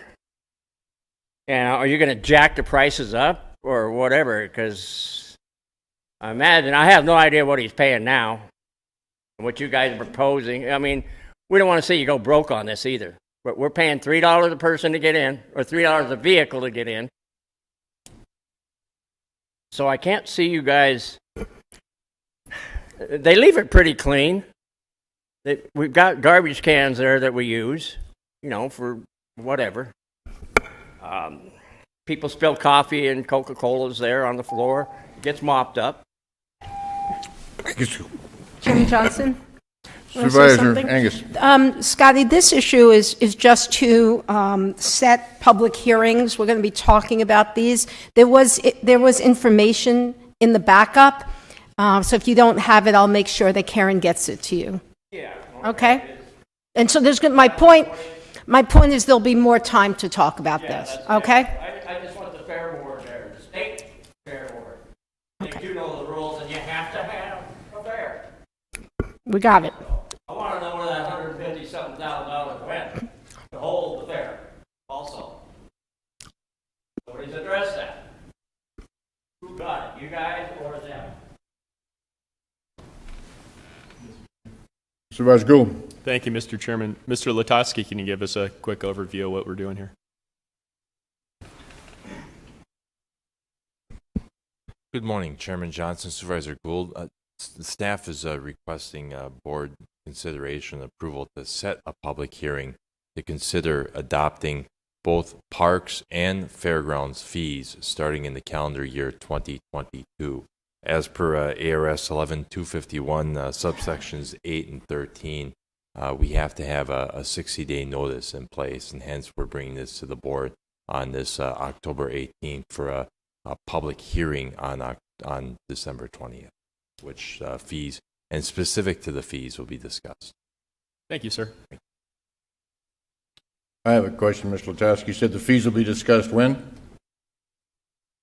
Chairman Johnson, when the public hearing occurs on December 20th, should the board schedule that public hearing on December 20th, that is the opportunity for the public and also open discussion on the fairgrounds fees. I don't know if it'd be appropriate to bring it up now, but I know I was looking for your fees on the rentals for bleachers. I've never seen any fees so low any time putting on any event anywhere.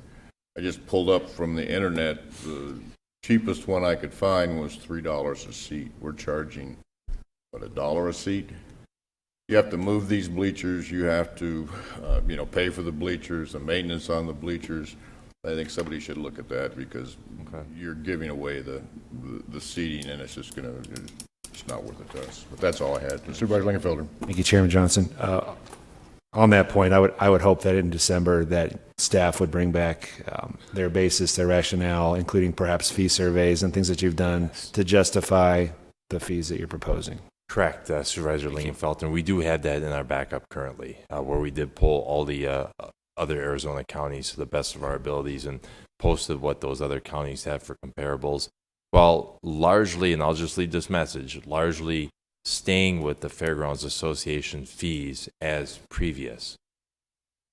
But right. There have been adjustments to some fairgrounds related fees that staff has proposed. Correct. I did see that, and I didn't pay attention to what the other counties might have done with seating, but I just know firsthand, you can ask anybody who's ever put on an event, seating is expensive, and if we're the ones that has to buy it, we have to maintain it. It falls apart. We're not going to make it back on a buck. That was all. Anybody else? We have a motion? Mr. Chairman. Supervisor Gould. I move that item 21 be adopted. Second. We have a motion second. Further discussion here. None. All in favor signify by saying aye. Aye. Any opposed, same sign. Motion carries. Item number 25. I had a request to speak to this.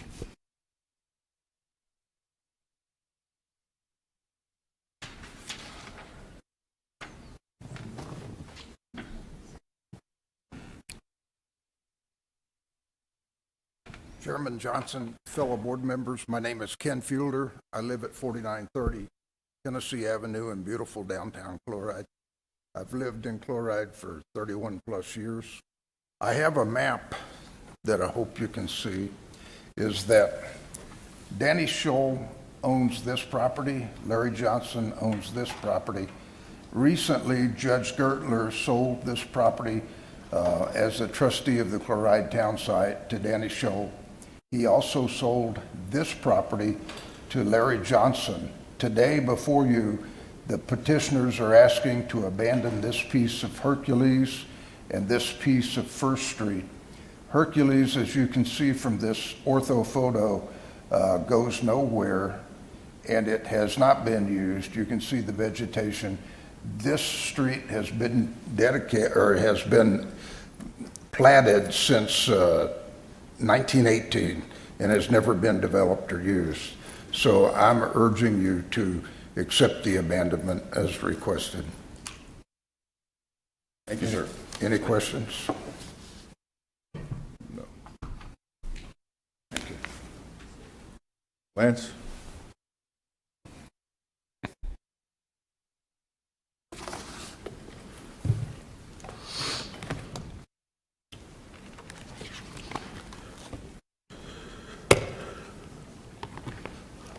Okay, I disagree with the GIS map that was just highlighted on the screen. You can clearly drive across it. The petitioner, the applicant and petitioner have both done the tertiary road maintenance. And the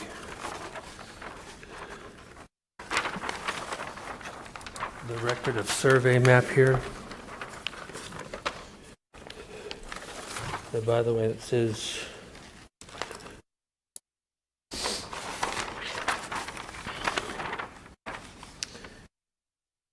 at the request of the Superior Court of Arizona. Okay.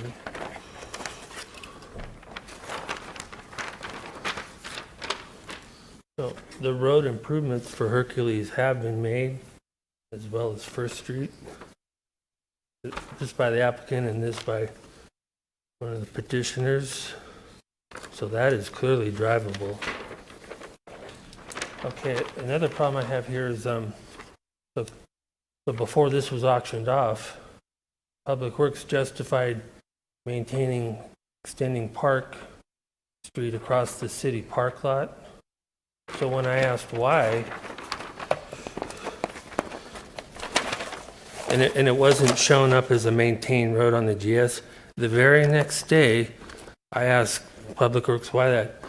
The very next day on the GIS, all of a sudden now it's a county maintained road, even though it wasn't originally platted that way.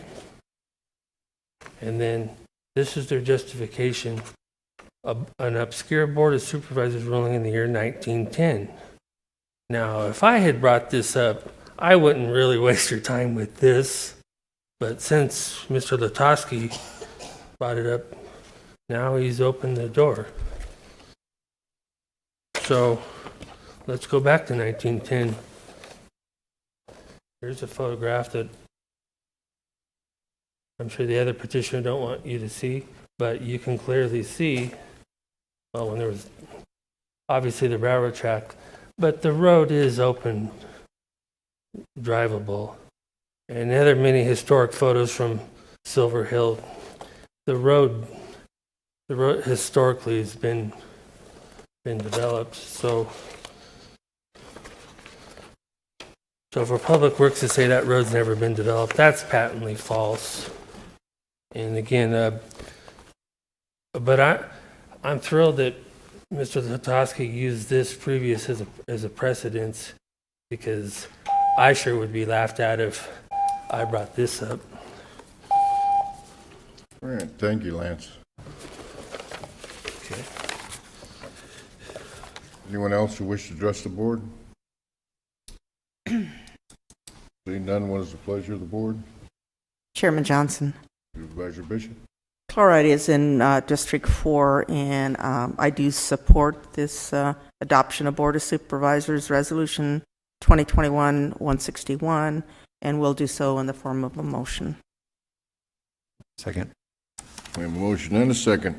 Further discussion? Hearing none, all in favor signify by saying aye. Aye. Aye. Any opposed, same sign. Motion carries. All right, we'll go on to the public hearings. Item number 41, the Edward Bryan Memorial Justice Assistant Grant. Sheriff Schuster.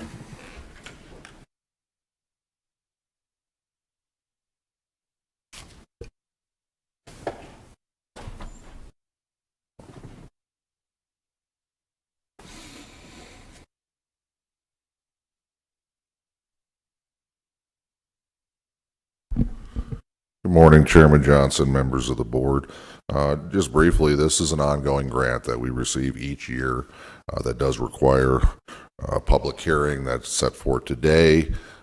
So if you have any questions, reference this grant, I'd be happy to answer them. You see it each year. Doesn't appear to be any questions. Thank you. Thank you. Is there anyone from the public who wishes to address us? Hearing none, we will close the public hearing. Is there a motion from the board? Chairman Johnson, I make a motion that we approve. Second. Motion and a second. Further discussion? Hearing none, all in favor signify by saying aye. Aye. Any opposed, same sign. Motion carries. Move on to the regular agenda. Item number 32 is to approve or deny the district impact statement. Mr. Esplin, will he be handling this? Oh, there he is.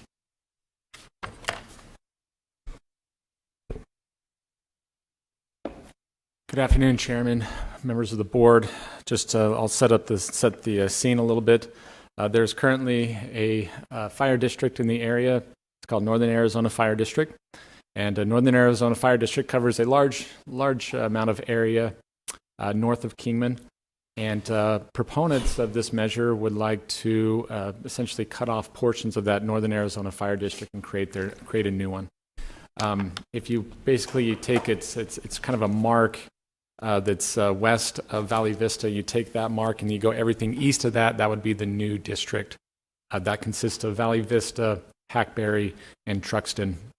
The proponents of the measure have filed a petition for the creation of a district. They have, I believe, they followed the statutory requirements for the filing, for the notice. All the notice has been done, publication has been done, and so now the decision today for the board is to decide whether the creation of the district will promote the public health, comfort, convenience, necessity, or welfare. If you believe it does, then you would vote to approve the district impact statement and allow the petitions to go forward. If you do not believe that, then you would vote to deny the district impact statement, and then it would end here. The board may recall that we had a public hearing on this about a month ago. You heard a number of different opinions about it. At that time, the board continued the measure because you wanted to see what decision Northern Arizona Fire District made as it pertains to changing the boundary district. There's kind of a two-step process that they're going about this.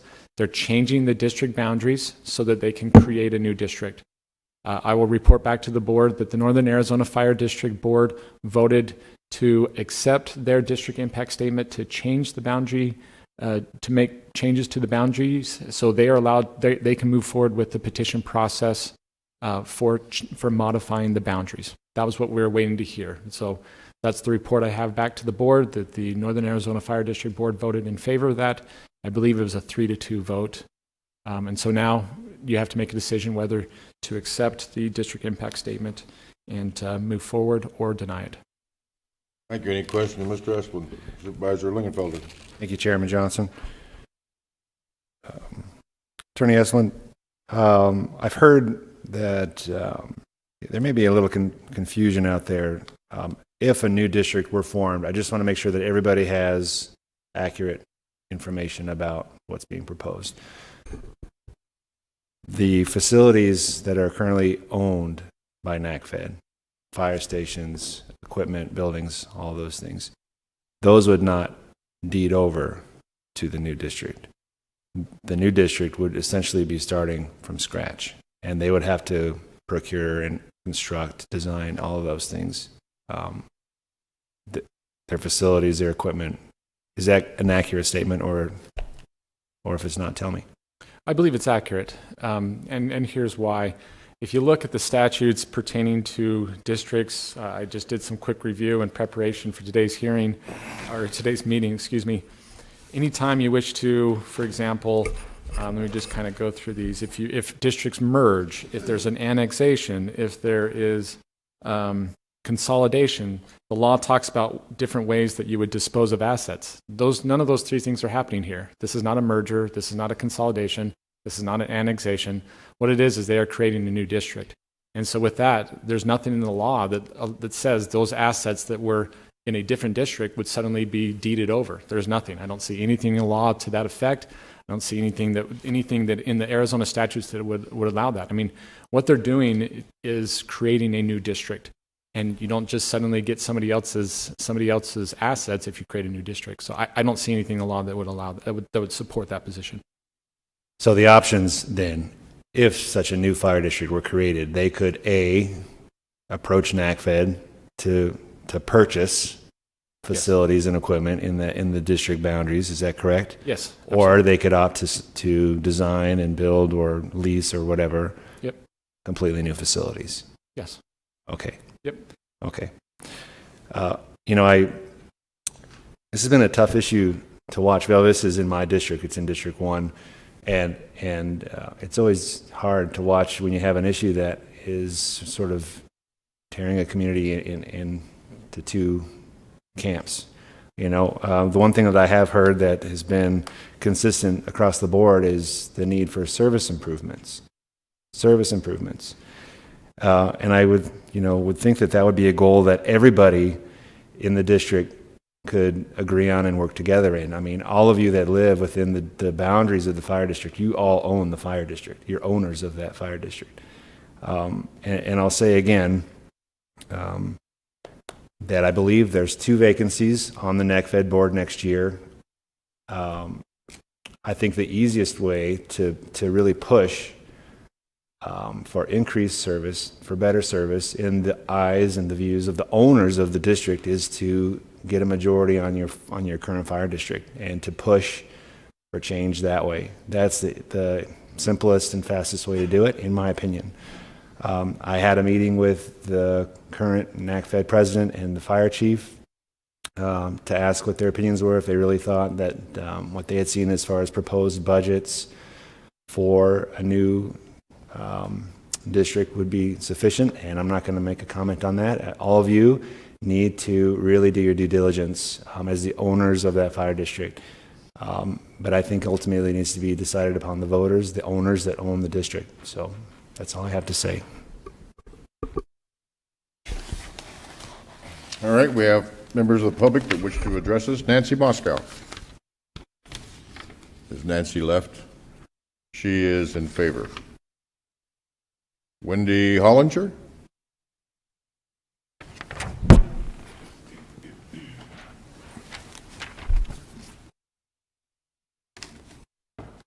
Good morning. My name is Wendy Hollinger. I live at 7688 East Chuckawalla Drive in Kingman. My question is, how is the proposal ready for a petition when there's no financial backing? You're going to send it out to you're going to send it out to our community when we have scared seniors because of the way they handled their public meeting. Anybody who asked a question that they didn't agree with was told to either shut up, sit down, go back to your corner. The sheriff had to get involved, not with the public, but with the men running the meeting. Why are the seniors not here today? I've had 3 come to my door. 2 were scared to even approach my door. 1 walked, the other parked in the neighbor's driveway, the other one parked in my driveway. We're not in Colorado City, we're in Valley Vista. They have public shame people, the people proposing this. They have sent letters of fake charges that we're convicts, we're convicted felons. One guy's being called a pedophile because he opposes their plan.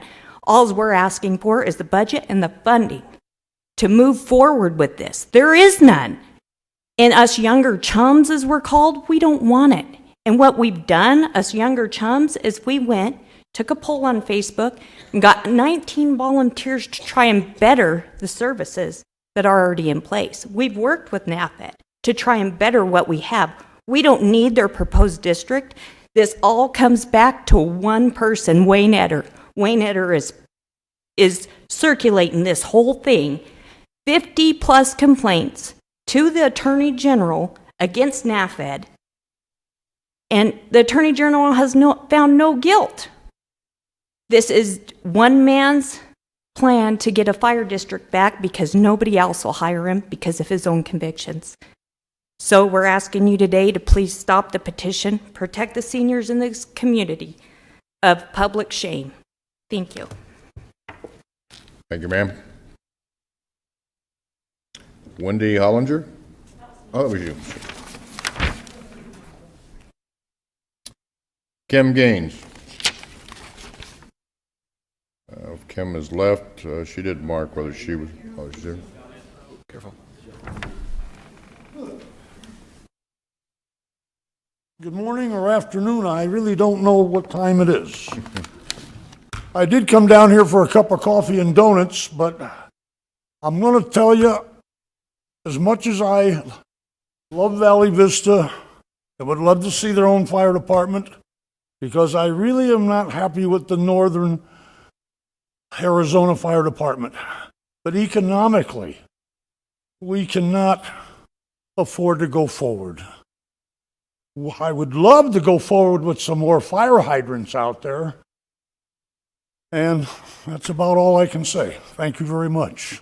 Thank you, sir. Thank you for waiting. Barbara Boncoster?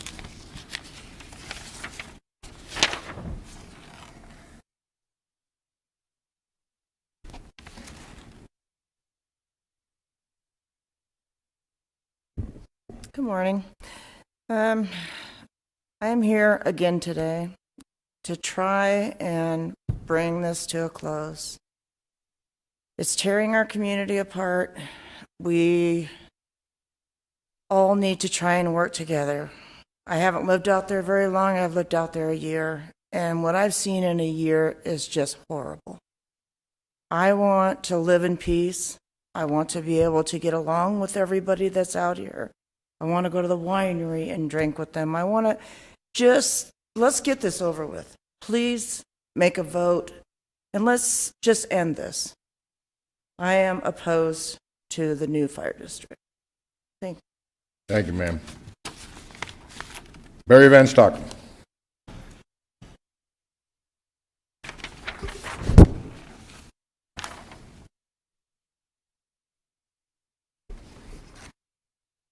Good morning.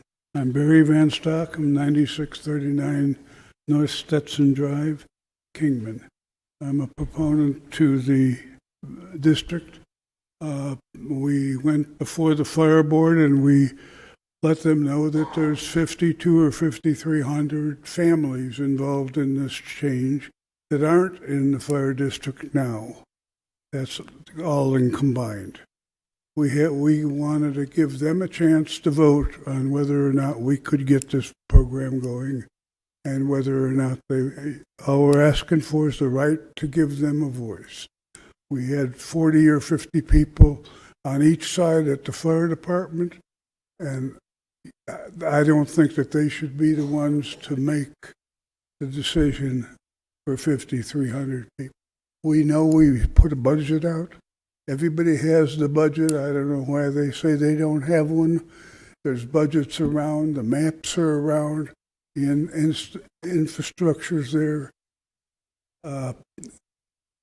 We've done everything in our power to make this work, and we went forward with what you asked us to do to get the fire department to say yes.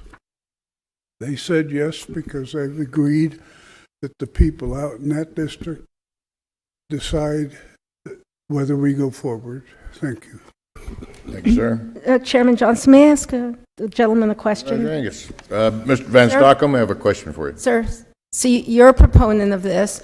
You have a question? Yes, I have a question. So this morning we heard from our attorney that the facilities will not roll over into a new district. Did you know that before? That if you become in our impact statement, we put the utilities and the buildings and the fire trucks and everything else that was ours when we gave it to them without a vote back in 2008. Everything that we're asking for was in our possession, and we had paid for it. So it's in our impact statement. Okay, so you're saying that some of the equipment and the buildings are going to be yours? And that's not what we heard this morning. Well, I understand what he said. I'm just telling you what happened in 2008. Nobody voted to have this go and be done. Would that change your mind, though, if that was the case? Would you still? No, we still are not getting service. It's 20 minutes before we get anybody out No, there. I know, I understand that, but I'm just saying that, with the information that you start a new district and you will have no buildings and no equipment when you start it up, does that make your mind think a little bit? It doesn't make a difference because we're going to lose them anyway. The chief in NAFTED, which is the chief in Kingman, said in his impact statement to the city council that he was going to sell off the surplus units, which included everything in Truxton, Hackberry, and Valley Vista that aren't in use. And Terrace is closed, Truxton is closed, Valentine is closed. They all have equipment in them, and they're all sitting there. Okay, and those people and do you not. believe your budget can handle that? Yes, we do. We'll be able to do something with it. Thank you. Thank you. All right. Nelson Arliano.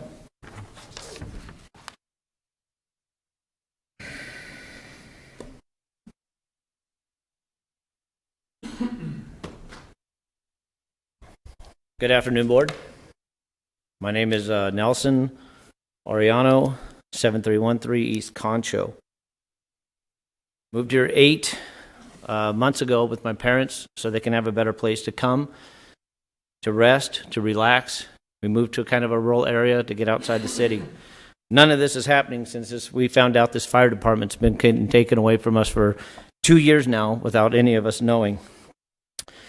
We as a community, we know that this would not promote public health, comfort, convenience, necessity, or welfare for any of us. These opponents had no idea that these are not their apparatus anymore, their buildings anymore. They don't have the money. They don't have the means to do it. They are under the impression that everything's getting gifted back to them. There's no way financially they can do this. There's no way that this could even go through if you really look at the financials. If you look at what's going on, it's going to kill us. We will end up with nothing. The fact that they're saying Truxton, Valentine is not ours. It goes to the Indians. Okay, they got that. That is theirs. This has nothing to do with us. They took that property back. Truxton, we got 25 people last week to come and volunteer and fill out applications. Can we do this as our community? Can we work with NAFED? Can we get this done? Absolutely. We are growing. Is there no one? These people have not even gone and tried to do anything. They've just been suing them and slandering them and getting them in fraudulent lawsuits, which is why one thing I want to mention to you as a board, to your attorneys, the state attorney general, the attorney general, district attorney, anybody, why you haven't stopped or even went in to investigate these people. What is going on? If they can go and scare a board, NAFAD, into saying, here, you take it because we're done. You vote, so they'll attack you, not us anymore. That's scary. And when us as a community are getting letters in the mail of slanderous and people's felonies and people's this or their past to make point, back off. Or we're going to continue to come after you people. The seniors, like I said, are scared. I just sent my mother this morning because Mr. Rishardi showed up to one of my friend's houses, a brother-in-law, and told him, your mother says she owns all your businesses, your mother this, your mother that. He went after my mom. Did you say these things? Why is he even doing that? You want a fire department, you show us proof. You have the financials to do it, you have the means to do it, one thing. But why are they not being held responsible by any of the attorneys for the fraudulent 50 lawsuits, scaring, harassing letters? That's all I'm asking. You guys need to investigate these people as why they want this so bad. Thank you, sir. Is there anyone else who wishes to address the board? Come on down. Oh, got a couple people. Come on down, sir. Gentleman in the hat, come on down too. You take both of you. Come on, come on. Sure.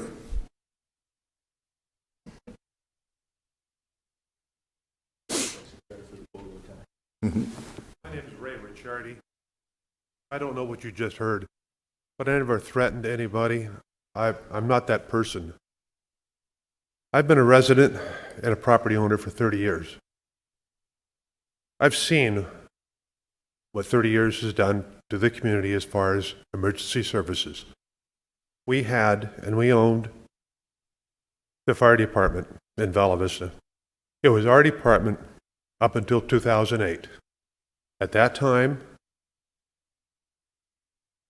it was given to Hualapai Fire District because we thought bigger was better. Since that time, our department has become an empty shell of a building. You probably have heard, and we have our supervisor that has seen the doors closed when he's come to visit at Vala Vista. Those doors are closed. The front door, pass-through door is locked. You knock on the door, you don't get any response. A number of us have had that experience. As far as the emergency services, Arizona, in our Constitution, does not allow a rural area of our size to not have emergency services. Emergency services are part of what we have had in the past, and proper having enough people with proper services is all I'm asking.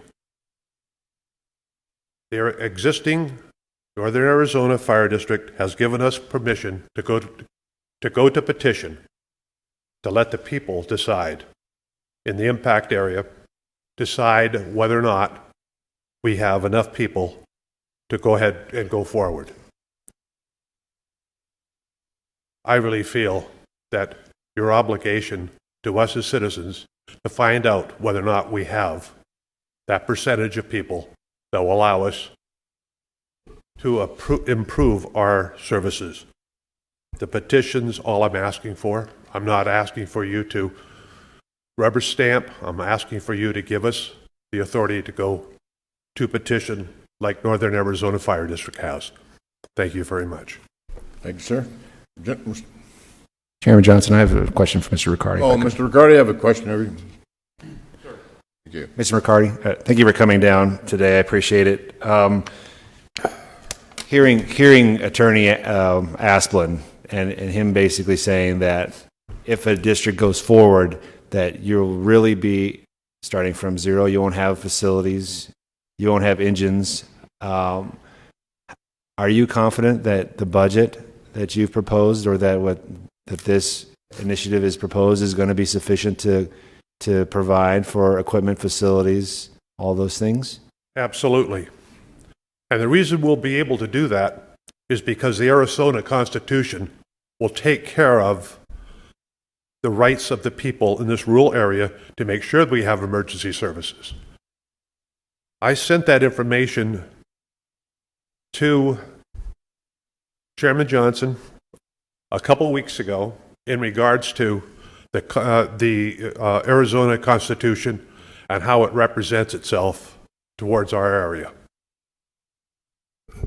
So I feel, yes, we will have the services necessary to take care of our area.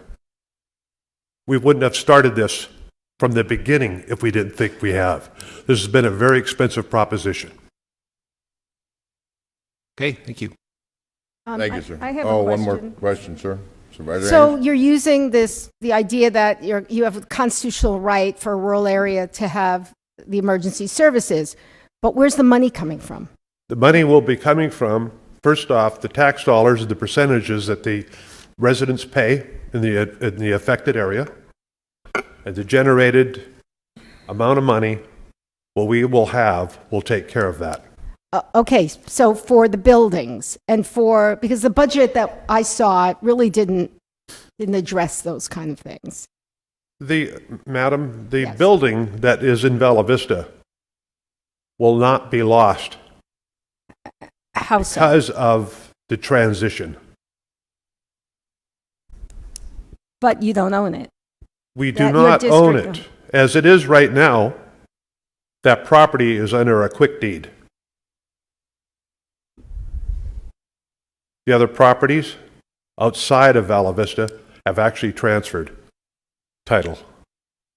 Oh, okay, now I'm completely confused. Mr. Esplin, were you aware of any of this?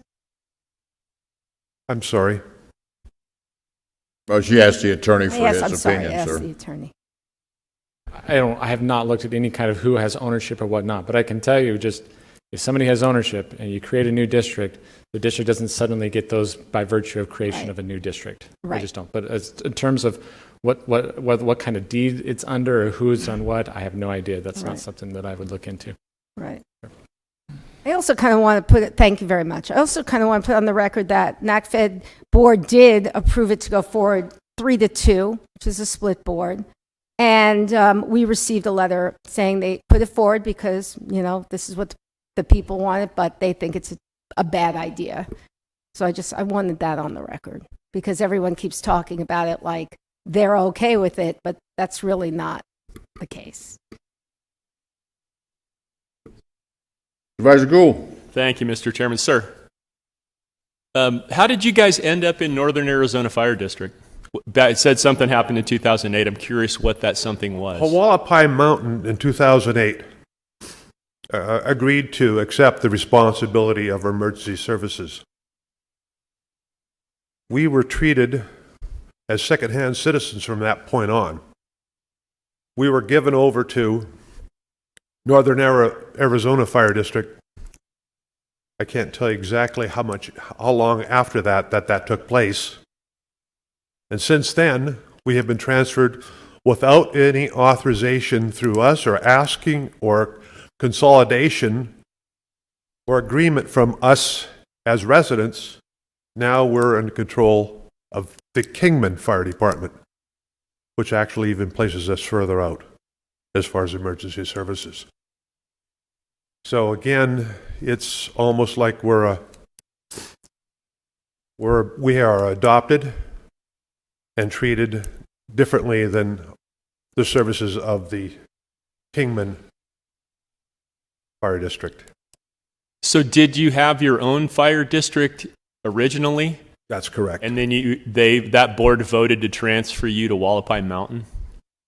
No. As far as the authorization was concerned, my understanding at the time was the agreement was to go ahead and let a larger fire district take over our area of emergency services. That was in 2008. Might have been 2007, approved in 2008. So who voted to approve it then?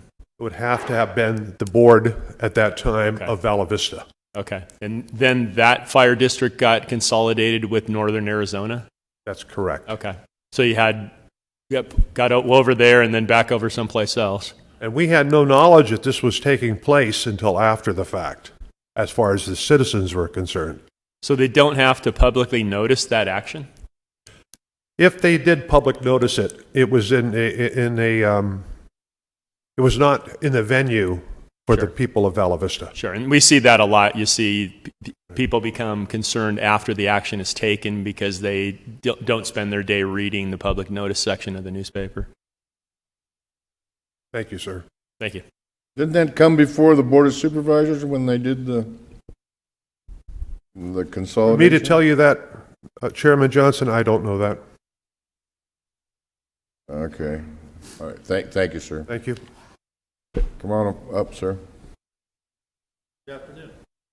I'm just here to oppose this decision. We don't need this petition. A lot of us are not okay with what they're trying to do. Talking about the money, he didn't know until the last meeting at the NAFD that they weren't going to just carry over all the equipment and buildings. Mr. Riccardi has posted pictures of Truxton Fire Department and Terrace Fire Department as if they just are fully functional, sitting there rotting, and they think that they could just take them over when this decision's made. So it's, already right now, NAFD yearly is supplemented $300,000 to $350,000 for the shortfall just to keep Vala Vista open. There is no way they're going to be able to open new buildings, new equipment, and everything without no budget. They have no plans to do all this. He just found out at the last meeting. So I'm just totally in opposition to it. I don't think they are capable of doing what we're getting currently from NAFD. So please don't let this go to petition. Thank you. We Can you don't need it. give us your name, sir?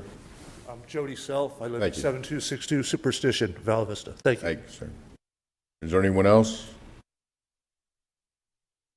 What's the pleasure of the board? Supervisor Gould. Thank you, Mr. Chairman. Mr. Esplin, do you know, are they still under the same property tax limit that all the other districts are under, or is there some special provision for the one gentleman spoke of the state constitution and the mandate for emergency services? Are their property taxes still capped? I have no idea. I'd have to look into that. But I don't know. I mean, it seems like with fire districts, they're capped at what, $3.25 or something like that? I think it's $2.45. I think it's above $3. I don't know. In any event, there is a cap. It's wishful thinking on my part. But I'm just curious if there's some provision that allows that cap to not apply. I don't know. I'd be speculating. Thank you. Sorry. Chairman Johnson? Supervisor Angus. Well, you're up. Sure. All right. Should this go through? Should it pass? They become their own fire district and it fails. What then? Does it become this board's problem? It can be. I mean, I'm speculating, but you have what happened in Lake Mojave Ranchos. That's the example. That's when I came in. I remember. So that's the worry in anything. I mean, whether it's an established district or a new district, you always have that worry. Right. And so I don't know if that'll happen. I'm not prophetic, but certainly you have an example of what's happened in the past. Okay. One more question. The people who are for it, do you guys have a lawyer, like legal people looking at all your stuff? Because, fire districts are under a whole mess of statutes and laws and things like that. And that worries me a bit. No, that's okay. If you said you do, you do. You do. As someone who's well-versed in fire department law, fire district law? Okay. Okay. Chairman Johnson. Supervisor Bishop.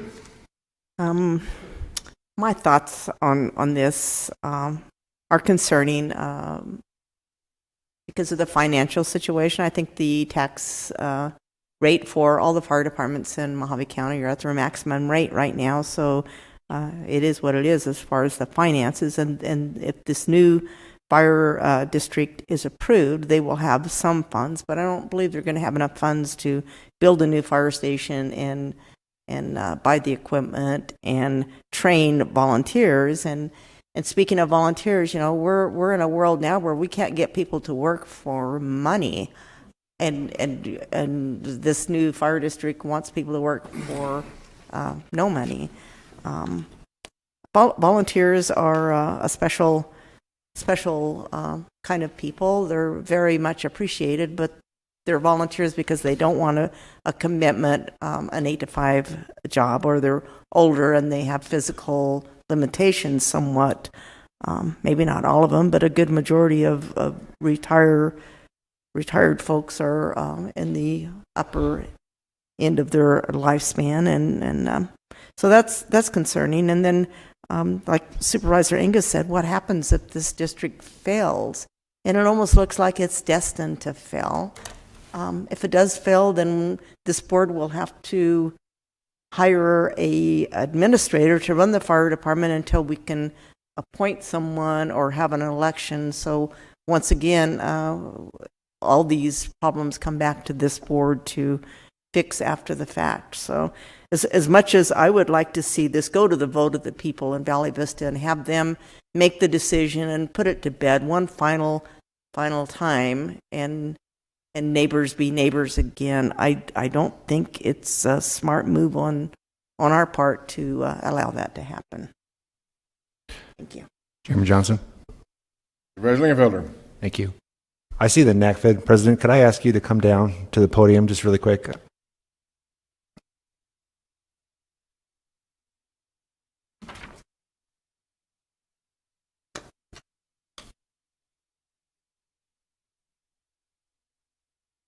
Thank you very much. I appreciate it. You know, I really only have one question. I know that the NACFED board voted 3-2 to allow this process to go forward. And I'm just wondering if you could educate or inform this board what the rationale you believe was for that. And the only thing that I can think of is that somehow that if this goes forward and it fails, that brings finality to this issue somehow. Am I way off base, or what was the thought process on this? Well, this is actually still in the early phases of the whole process. So we had 3 members on the board that actually decided that we wanted to hear from the community, because we've had people coming to our meetings for the past 30 years, including 2 of our own board members, that actually have said that they're speaking on behalf of the community. Well, actually, in our last 2 public hearings we had, because we didn't get the notices out to the community, so is the reason for the second one. I believe that's why y'all carried yours over to today also. But we didn't get the notice out.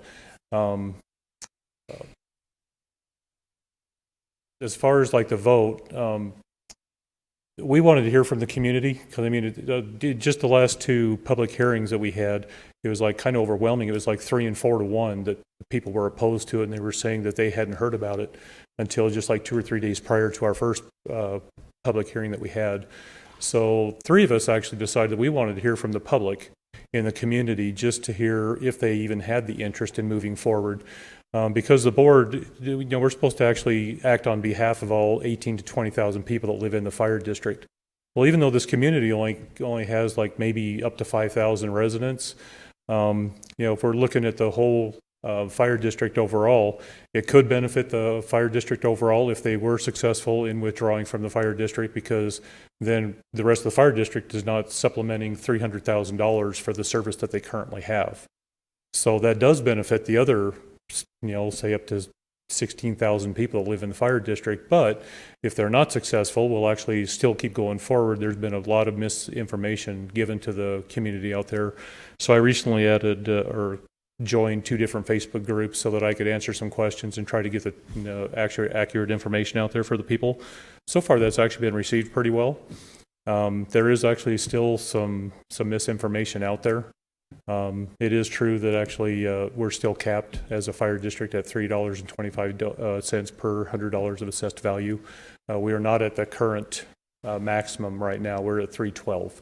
So we're only 13 cents away, but if we actually went up to that $3.25, we're probably only going to raise like maybe another $100,000. And one of the problems you have when you raise the tax base like that is you might actually lose a few more residents that can't afford to pay that money. And so you can't guarantee that by raising the tax district rate that extra 13 cents, even though it could bring in an extra 120,000, it could bring in 60 if you don't have everybody that can actually pay for it. I could actually give you probably 3 hours worth of information on how the whole thing happened and what all's gone on up to this time. But we actually were just, as far as the vote, we actually just let it go forward so that we could kind of hear from the community if there was any interest in moving forward or not. That's why the 3 of us allowed it to go forward. We had 2 people that actually didn't feel it was in the best interest, so they voted no. Thank you. Last question that I have. Next year is an election year. Mm-hmm. And I know you have some seats available on the NACFED board. Do you know how many that is? Yes, two next year are up for election. And the total board is 5, right? Right. Okay. All right. That's really all I have. Thank you. Any other questions? Pleasure of the board. Mr. Esplin. And just while you were discussing things, I was looking into kind of the back history to answer. I believe it was Supervisor Gould's question, and I apologize, the internet's kind of going slow today, but it looks like it did come before the Board of Supervisors here. There was a resolution passed by the Valley Vista Fire District to merge with the Wallapai Fire District. The Valley Vista Fire District Board unanimously approved the measures, so there was a resolution by the Valley Vista Board, and there was a resolution by the Wallapai Board to merge together, and then it was brought before the Board of Supervisors. So the Board of Supervisors were involved with that. It looks like both boards approved it. This was something, I'm looking at Valley Vista Fire District Resolution number 2006-06. And this is a resolution of the Board of Directors of the Valley Vista Fire District declaring that a merger be considered in a public hearing held. So looks like they went through a public process as well to determine whether they should merge with Wallapai at that time. And this is back in 2006. Chairman Johnson? Supervisor Lingenfelter. You know, this is a tough issue, and I know that there's strong views on both sides.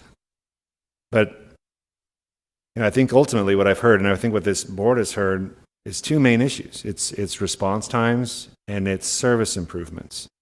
And ultimately, as I've said before, this issue needs to be decided by the owners of the district. And it's either through a process like this or getting really involved next year, running two candidates, getting majority on the NACFED board, and then pushing for the changes that you want.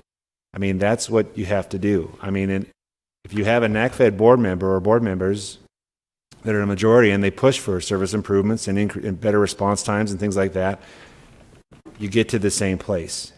But you don't have a lot of the unknowns right now. And I've looked at the finances that I've seen, and knowing that a new district would need to get facilities, new equipment, starting really from scratch, it worries me. And so in good conscience, I can't vote to move forward with that process, but I would really hope that that really good candidates next year would run for the NACFED board seats that are open. You're all owners of the NACFED Fire District. All of you are owners that live in the district. Take it by the horns and own it and run it the way you want to run it. So with that, I have to vote that this process does not move forward. I would vote. Is that in the form of a motion? And if I could just clarify, it would, if that's your wish, Supervisor Lingenfelter, it would be a motion to deny the district impact statement. Okay, my motion is to deny the district impact statement. I have a motion. Do we have a second? Second. We have a second. Any further discussion? Hearing none, all in favor signify by saying aye. Aye. Any opposed, same sign. No. Motion carries. It is after 12 o'clock and looks like we're going to go a while, so we will take a hour and 15-minute lunch break for this one lunch.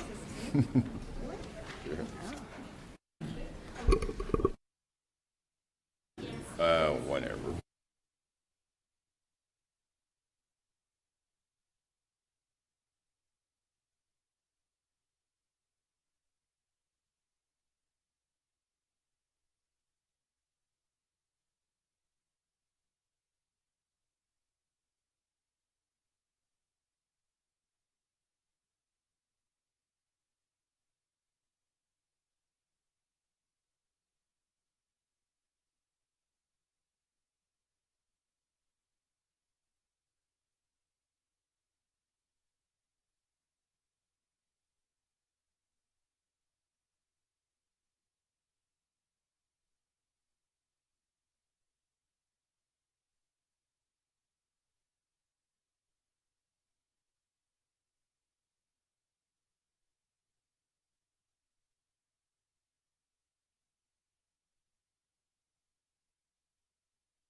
No order?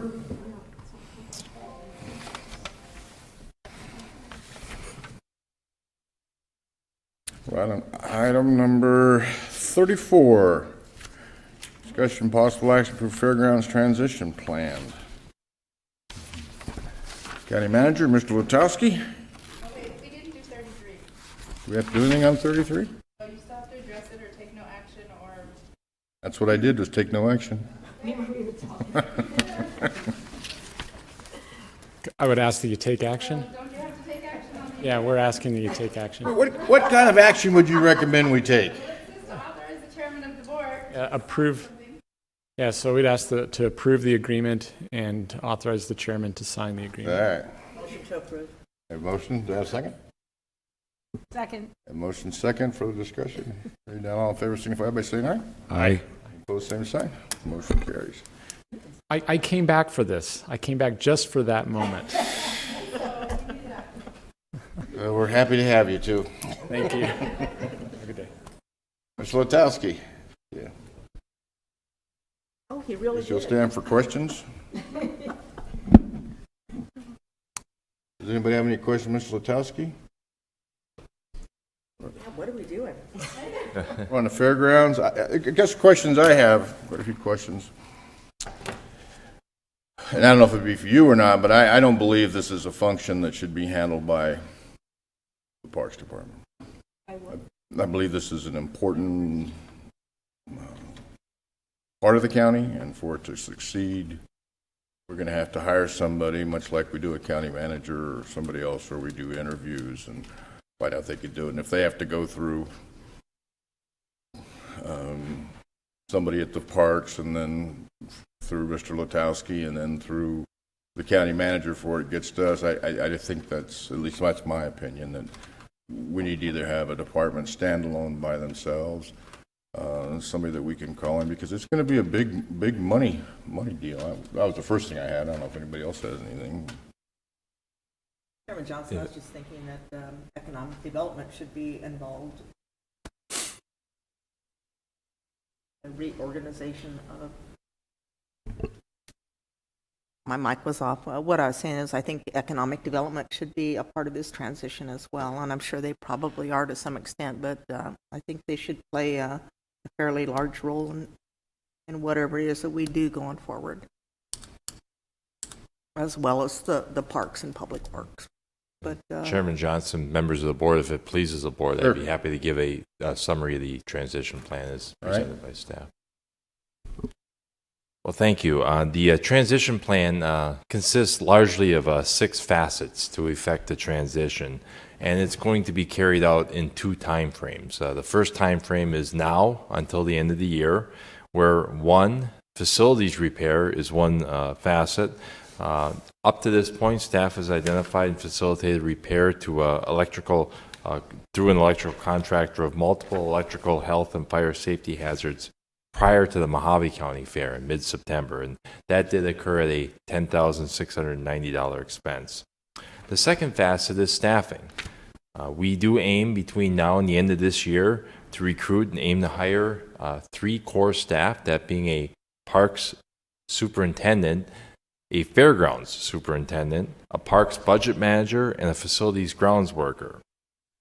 Presently, the parks administrator and our parks planner aim to invest about 100 hours of their time between now and the end of the year to collaborate with the Fair Association, look over their shoulder, and get familiar with the events at the fairgrounds as well as the workings at the fairgrounds. Fair Association staffing, at the end of the year, we do anticipate to transition certain Fair Association office and facility staff to county temporary staff to effect smooth transitions as we go into 2022. And then volunteer recruiting. Well, this is something we do very well and done over many, many years at Mojave County Parks, both at Davis Camp and Wallapai Mountain Park. We do have a comprehensive volunteer application packet that will be ready for release and use before the end of this calendar year. The third facet is an event and recreation program, and Parks has been very hard at work in developing over a dozen new community-centered events to release in the program events for the first half of 2022. The fourth facet we talked about earlier are fairgrounds fees, and as you know, the public hearing has been scheduled to consider the fairgrounds fees on December 20th. Complementing staffing will be certain IT connections and website development. By the end of 2021, IT will deliver county secure network access for staff access and use only. That's staff access and use only. By the end of 2021, IT will also leverage the existing parks website to add information for the fairgrounds and events. Now, future forward into 2022, what happens from January 1st on forward?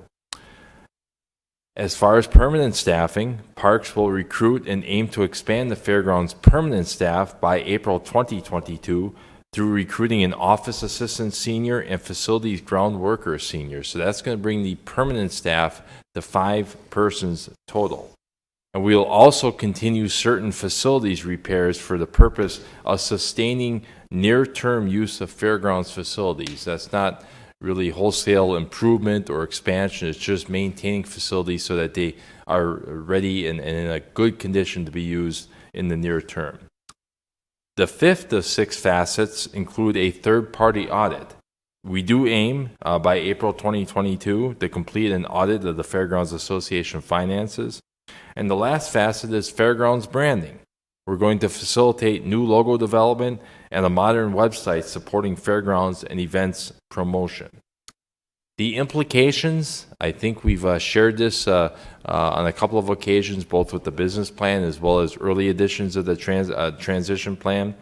In FY 2022, that's currently this year through the end of June, we do forecast a net loss of about $487,000. This only considers about $75,000 in revenue from the time we take it over on January 1st through the end of June, noting that all of the big events in the fall time frame are not accounted for. And this does also account for the current fairgrounds fund balance of $101,385. In FY 23, we do forecast a net loss of about $399,000. That is against about $637,000 in estimated revenue. And with that, I'll be happy to take any questions. So you're saying that you're going to bring in hopefully $637,000 a year from now, and we're still going to lose $300,000. By and large, we are about $100,000 short from breaking even just on operations. We forecast an operations expense of about $730,000. Some of this is initial investments to get the transition up and running with the core permanent staff. We do identify about $305,000 in capital expenses. These are largely the facilities repairs that will be carried out, but it is a couple of motor vehicles as well, equipment that will not be annual expenses, but more programmed. I guess I don't have a problem with the transition, but with the board members, I mean, I really think we need to look at hiring somebody who is a park superstar or a fairground superstar, somebody who can tell us. I mean, right now we've got, Parks Department is saying we've got a bunch of things lined up. How do I know what they are? And it could be, something that has nothing to do with the fairgrounds running or anything. Fairgrounds make big money, and we should be making big money. So I think my idea would be to have people come and we interview them where they come with ideas saying, hey, I've worked in this place and this is what I did and put this on and it was a great thing and I can bring you in millions of dollars. Right now we're looking at, nothing against Mr. Letowski. They did the job they're supposed to do, but they're just telling us it's going to take a couple of years and we're still losing money. Mr. Chairman. Jump in. County Manager. I will be happy to jump in. Thank you. Board members, a couple of thoughts. One is the funds that we incurred for electrical repairs that were deemed emergency repairs have been reimbursed to the county from the Fairgrounds Association in the amount of $10,600 and some dollars. The other, this transition plan that Mr. Lutowski presented to you is predicated on the understanding that the current facility needs improvement, and those improvements will be measured ones. We will be done with the understanding of a transition period of 1 to 3 years, knowing full well that the board has directed staff to explore the option of a new location. So the improvements that we will be undertaking will be done as we keep the board informed, and will be done with that transition in mind. As far as hiring or creating a standalone department for this aspect, I would just suggest and encourage you, the board members, to please keep in mind that until a decision is made, until we complete study and make some recommendation to the board, we will work with the existing facility. 1. 2, there is an advantage to having the support from other departments, whether it be in facilities or IT or economic development. Our departments work very closely together. We do coordinate. We solicit input from those that are knowledgeable and experts in a given field, whether it be in facilities or IT or economic development. We will rally around this and at least get through this transition period. And as we do so, we will be reporting to you and keeping you in the loop, and you'll be able to judge performance. I think it's fair to say that the Public Works / Parks track record as far as performance has been good. It's one of self-sustaining and exceeding expectations. So my recommendation to you, the board, would be to consider that in the transition. We can always carve it out and make it into a department. My job is to give you my opinion and provide you information and insight. And my recommendation to you at this point would be allow us to work together to make use of the best resources that we have to get through this transition, and we can always expand on that if the board wishes to go in that direction. Thank you. Chairman Johnson? Yes. So am I to understand that what you're suggesting is not to outsource the whole thing? You're talking about bringing in somebody who has specific experience in state fairs, right? And I know, we do a great job with our parks and the events that we bring in there, but this is a whole other ball of wax. And so is that what you're suggesting? Yes. Yeah, that's there's people out there that this is what their job is. And while we're talking, I can see what the county manager is saying. Well, we can put these things together and then you can evaluate how they go on. But now we're a year in or a half year into the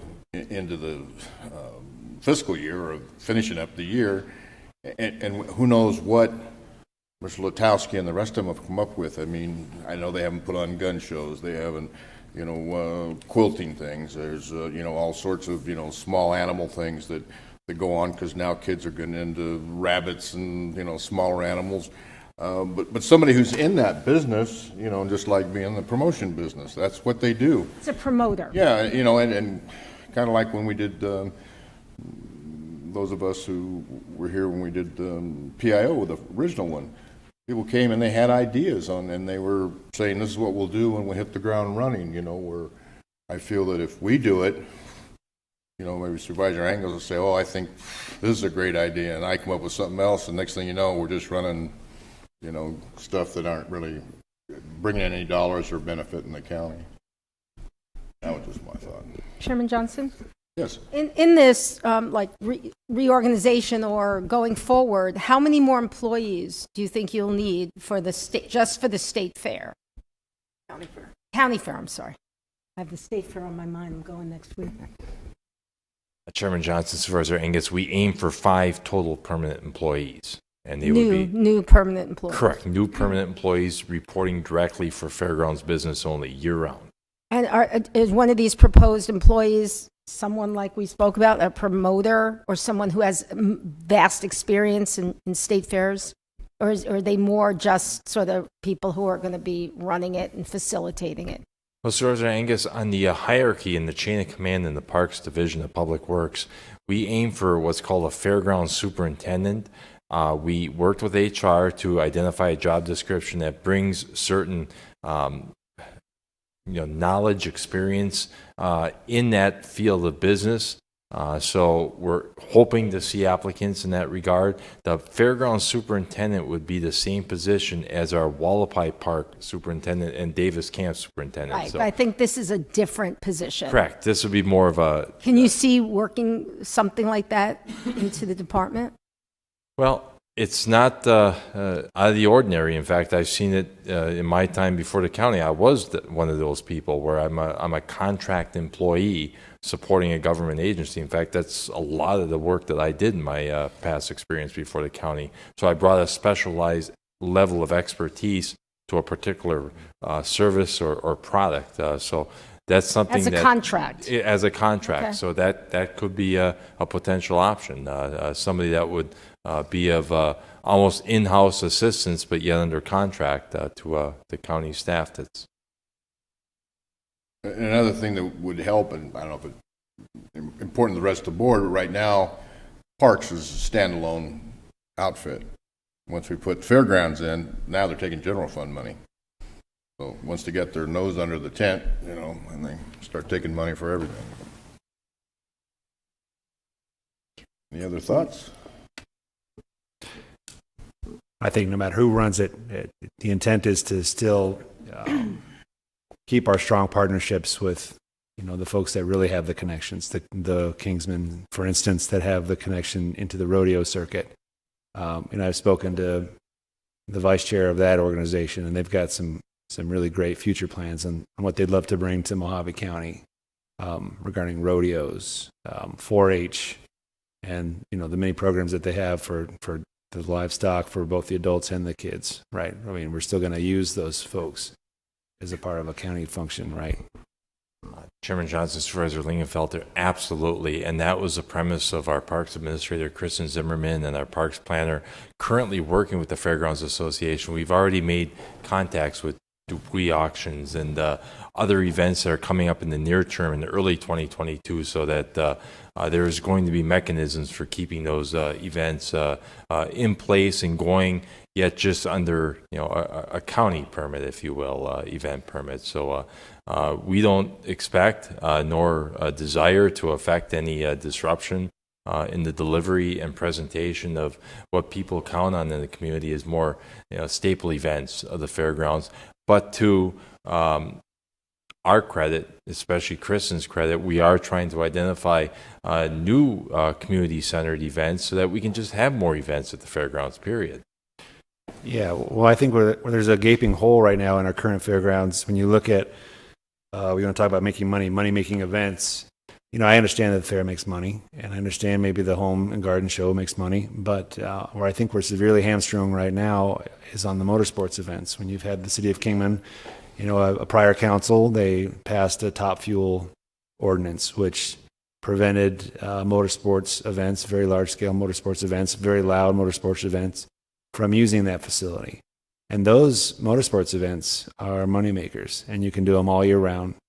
And we're not doing really any of them right now. at the fairgrounds because of stuff like that ordinance. So hopefully we can get back to that and we can find some sort of a professional or an expert that has the connections into the motorsports world to really get us plugged in and start doing a lot of year-round motorsports events that make us Or some money. solutions for sound barriers or soundproofing. Absolutely. Mr. Chairman, board members, I think what I'm hearing you say is a promoter that focuses on fairground activities and events is justified and needed, and to that end, I understand and agree. We, as far as the general fund is concerned, our vision is to make the fairground a self-sustaining standalone, just as we currently have with the parks, with the other parks. I wish I can tell you, I wish I can give you a roadmap of how we're going to get there, but it's two sides to that equation. The one side would be ensuring that we have frequent, desired events that will be attended and will engage the communities, and what we charge for those. Again, I understand what the board members and Mr. Chairman are saying. It needs to, whether it makes profit or, but it needs to be self-sustaining and standalone, and that is the vision for how we want to move forward with it. Between fair fees, gate fees, the state fair revenues that come annually, grants where those apply. We intend to pursue all those to again make it what it needs to be, and that is a community destination that is fair and reasonable. People can afford it, and people will go to it. But it's safe, it's pleasant to be used, all the facilities function, and so on. So as we ramp up and embark on this, if the board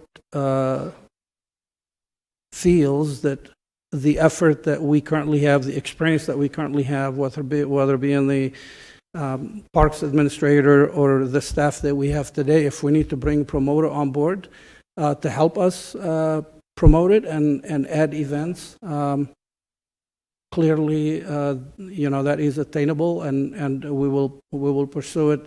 Again, we will pursue any direction as directed by the board. Those are the thoughts, and that's the vision that we have built this transition and this presentation on for you today. Thank you. I'm guessing, what would you think would be a timeline then to go out and advertise for a fairgrounds manager? I'm sorry, Mr. Chairman, fairground what? Somebody to run it. I noticed you were hedging your words a little bit with bringing in a promoter. I wasn't thinking so much promoter as somebody, much like Mr. Latowski, who's in charge of his division. Somebody that's his division out there. He's in charge of making sure the stands are safe, everything's done, that we have a plan to expand it, that we have events coming on that he can say, these are the events I'm putting on for the county. This is the county fairgrounds, and I estimate that we're going to be making $3 million within a year and a half or something.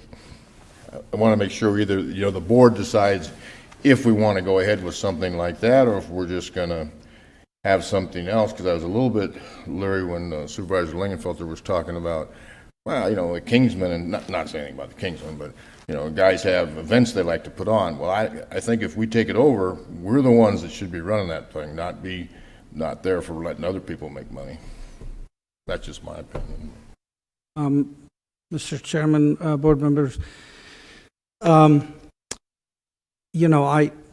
would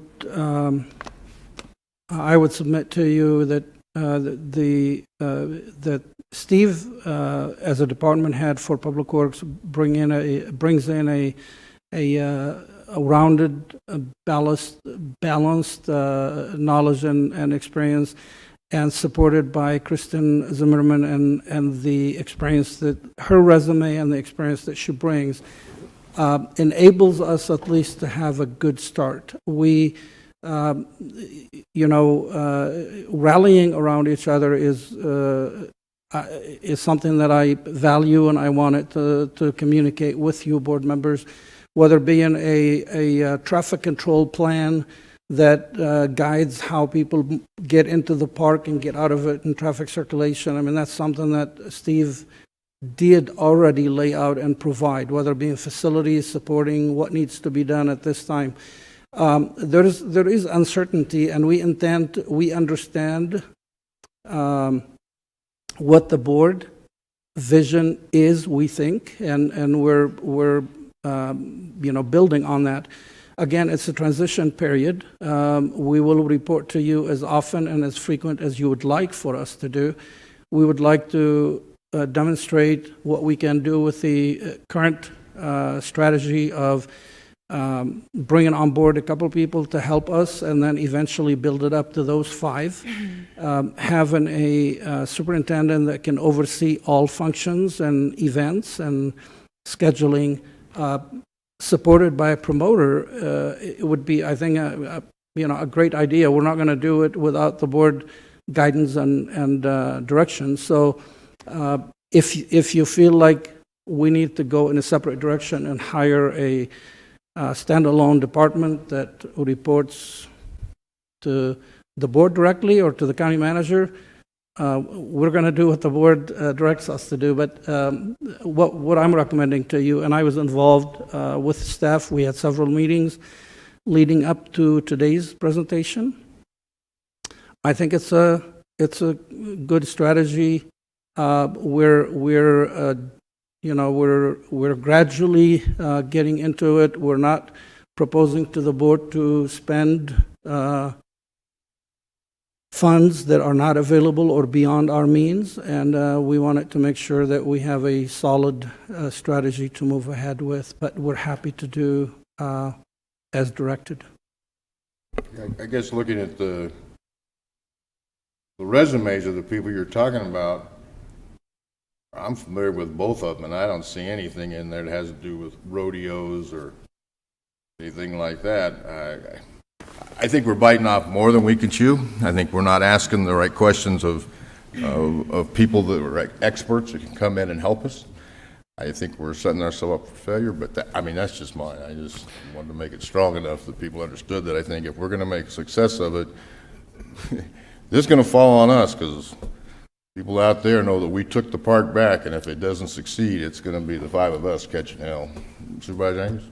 Yeah, I kind of agree, and you guys, the parks, they do great, but as I see it, and I think Supervisor Johnson, this isn't a park. This is a whole other animal, and we have a really great opportunity, maybe once in a generation, to really rebrand this thing and make it, world class if we want to. So we should have the right people who've done this, and I'm not besmirching anyone, because you guys do a great job. I mean, I think we have world class parks. I do, but I don't want to take away from those functions too, because I think this is a huge undertaking. I think even more than we plan. What we see. I may be wrong, but I think I'm right on this.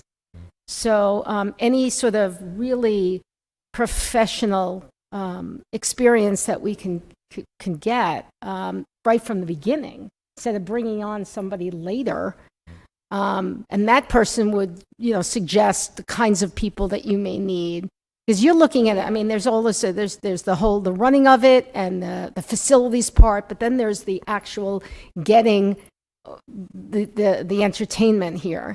And that's a whole other world that I don't think anyone around here really understands, or else we would have already had a successful park. So I think that I'm kind of more on that, but I understand all the different avenues that you guys have to take on this, and I respect that. Supervisor Angus, your point is absolutely well taken. We understand this is an entertainment venue, and we've been highly successful at operating recreational facilities, and to the tune of over a couple of $1 million in revenue. I just wish to be clear, under the 5 core staff, the permanent staff that we've identified for the fairgrounds, if the board were to support the transition plan, we would, starting this week, start recruiting for a fairgrounds superintendent. Call that person a fairgrounds manager, if you will. Our intent is not to hire and train. Our intent would be to hire an individual who brings seasoned experience literally in fairgrounds operations. Somebody that's seen it before, has done it before, and all they do is live and breathe Mojave County Fairgrounds and Mojave County Fair events. So that is one approach, but I completely understand the other perspective with regard to call the promoter, call it an entertainment operator, if you will, those that are seasoned in operating arenas, stadiums. Yes, those are certainly out there and in the business of operating fairgrounds as well. How you mix and match with an existing parks permanent staff, that certainly can be a service that is either augmented or completely pursued on its own as a singular function. So it's a very interesting conversation, but I did just want the board to know that if the transition plan were approved, we would go forward and immediately recruiting, and not with the interest of hiring and training, because I will be the first to admit I've been involved. I've written handbooks on managing special events and operated large special events. No, I'm not a fairgrounds operator. So I'm not interested in training somebody, but we really aim to bring somebody in with specific fairgrounds experience. Do you know offhand what the salary range is, a guesstimate that you're looking at for the poncho? About $50,000 to $70,000. See, the county manager was talking to us this morning about 130 some people down. I don't believe we're going to find anybody that's going to come in that can turn over revenues in the millions for 70,000. Understand? I mean, I don't. That's right. I've said my piece. Supervisor Lingenfelter. Thank you, Chairman Johnson. I think that we'd be hard pressed to find one professional out there that's an expert in all different categories. I think there's some power in partnerships. I mean, there's people out there that are very passionate and they live and breathe rodeos. There's another group that's very passionate and they live and breathe motorsports events. There are people that they live and breathe 4-H and the livestock stuff for the kids and the youth programs. There are people that live and breathe and know how to do the concerts in the large scale venues. I don't think that you really find an expert that had the connections and the ties in all of those. And I know that, one of the things that the Fair Association has always done, and we've had some long-term uses from a lot of these groups, that's what they do, that's their thing. And I would hope that those would carry on. And not only carry on, but that we would have a facility that would be large enough for everybody, every one of those groups, the motorsports, the equestrian, all of them, 4-H, to do what they want to do.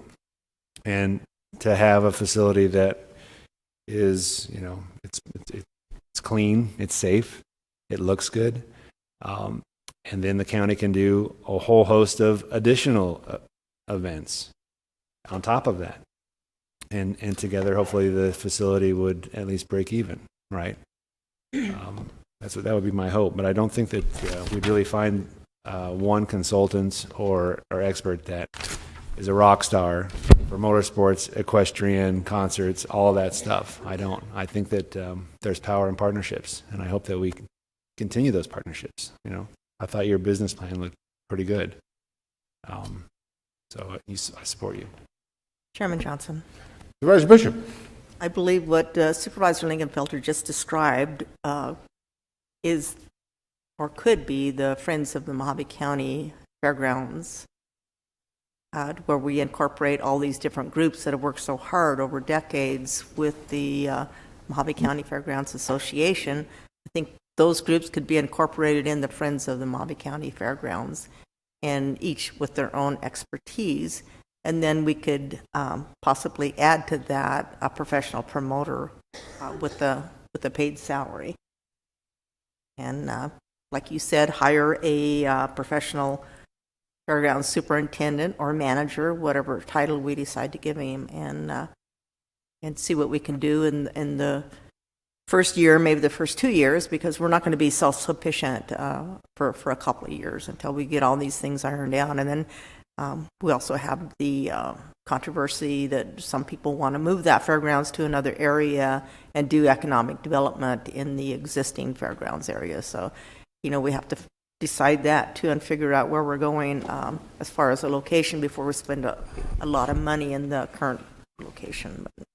But I think your transition plan could work if we can incorporate the Friends of the Fairgrounds and somehow maybe even talk to the Fairgrounds Association and see if they can play some type of a lesser role but still be part of the overall picture. And then lastly, I don't think we have an agreement, a financial agreement with the Fairgrounds Association, so I'm a little confused as to where that goes December 31st. Yeah, does the Fairgrounds Association just change their location and continue to be the Fairgrounds Association, or does it abruptly end and everything's transferred over to the county? I'm not clear on that. That's all I had. That make sense? Yeah, it made sense. It was direct opposite what I thought, but because I have a problem with. I understand what you're saying. It's nice to work with people, but that's why I think if we bring in somebody who has a vision that we agree with, and we say, okay, put that into effect. I don't mind if these groups who have been abusing us and our facility for all these years come to us and say, we would like to do it again. Now, shame on us if we do it, but the fairground board, the people that have been out there, all of them have let it go to hell all these years, and now we're stuck with the idea of having to cough up taxpayer dollars to fix it, and saying I'm going to let them come back in and have a say is not, everybody has a say, but a controlling interest, I wouldn't agree to that, but that's just that's point well taken. Did you have a advertising budget in there, Mr. Lutowski?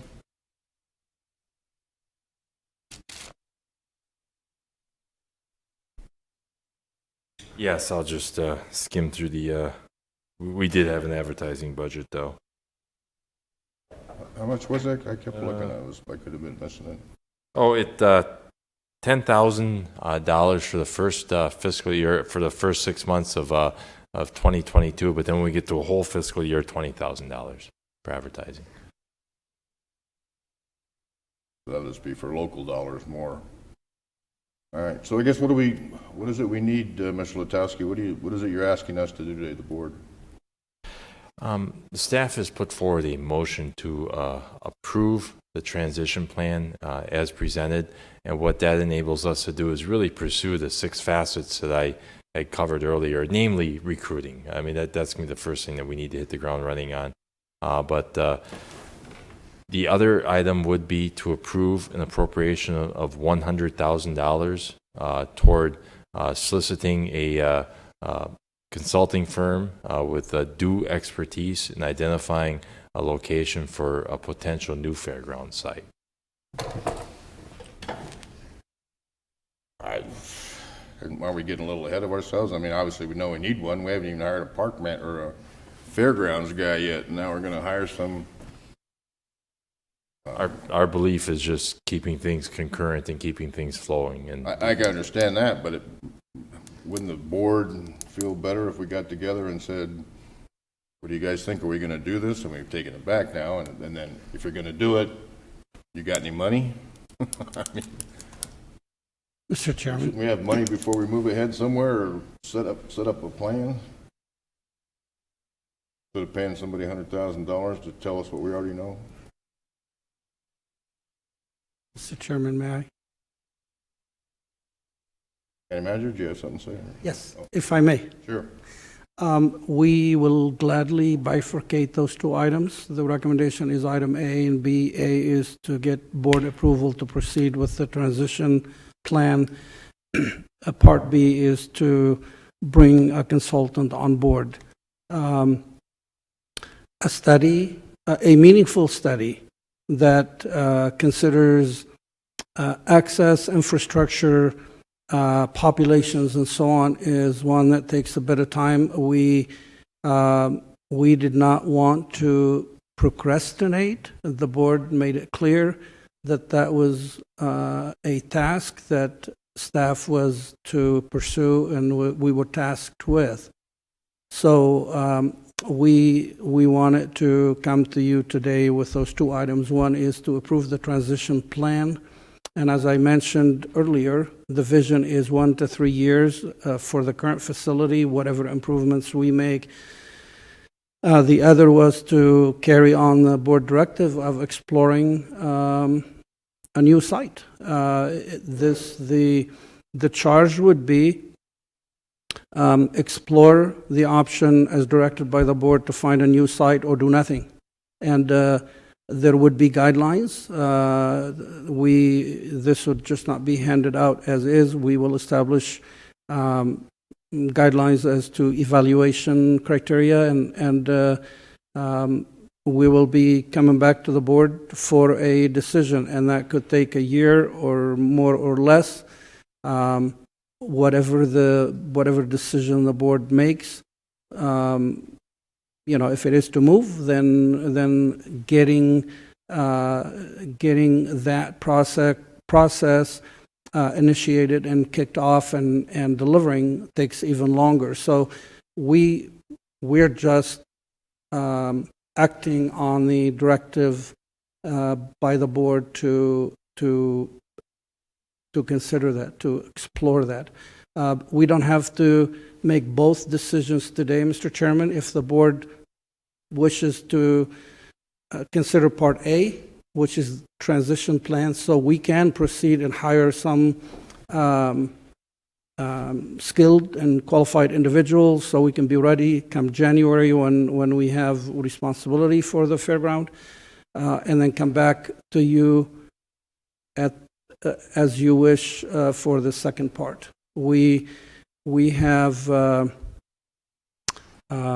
there's a little over 100,000. I believe it's 101 in the account that the county manages and administers for the fairground, but that is under the jurisdiction of the Board of Supervisors, that could go to help with the transition entirely, or it could go to pay the consultant to do the study, or it could be used for both or none of the above. But I just wanted to put that in front of you as well. We don't need decisions on both, but we thought we needed to tell you what we're thinking and get some direction.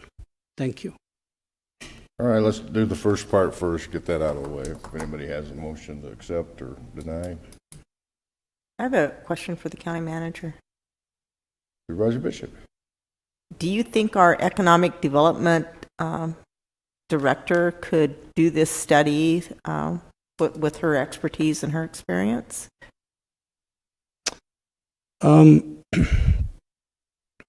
Chairman Johnson, Supervisor Bishop, I have a lot of respect and trust for Ms. Tammy Ursenbach, our Economic Development Director. What I vision the board as asking for is a site that is suitable to meet the need of the county fairground for decades to come. It will get into transportation, infrastructure, population hubs, and so on.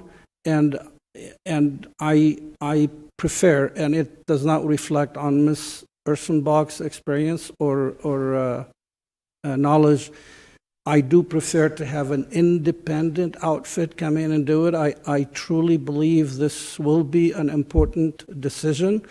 It needs to be objective, it needs to be unbiased, and ultimately the board will make the decision. I just wanted the information in front of you to be pure, unbiased, relevant, and detailed to enable you to make a decision that you feel comfortable about. Thank you.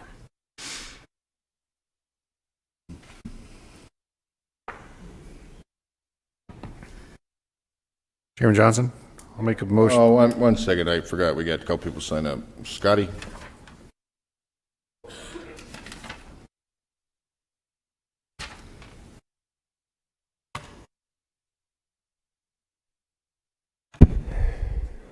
I think you ought to just let Steve go along with the transition.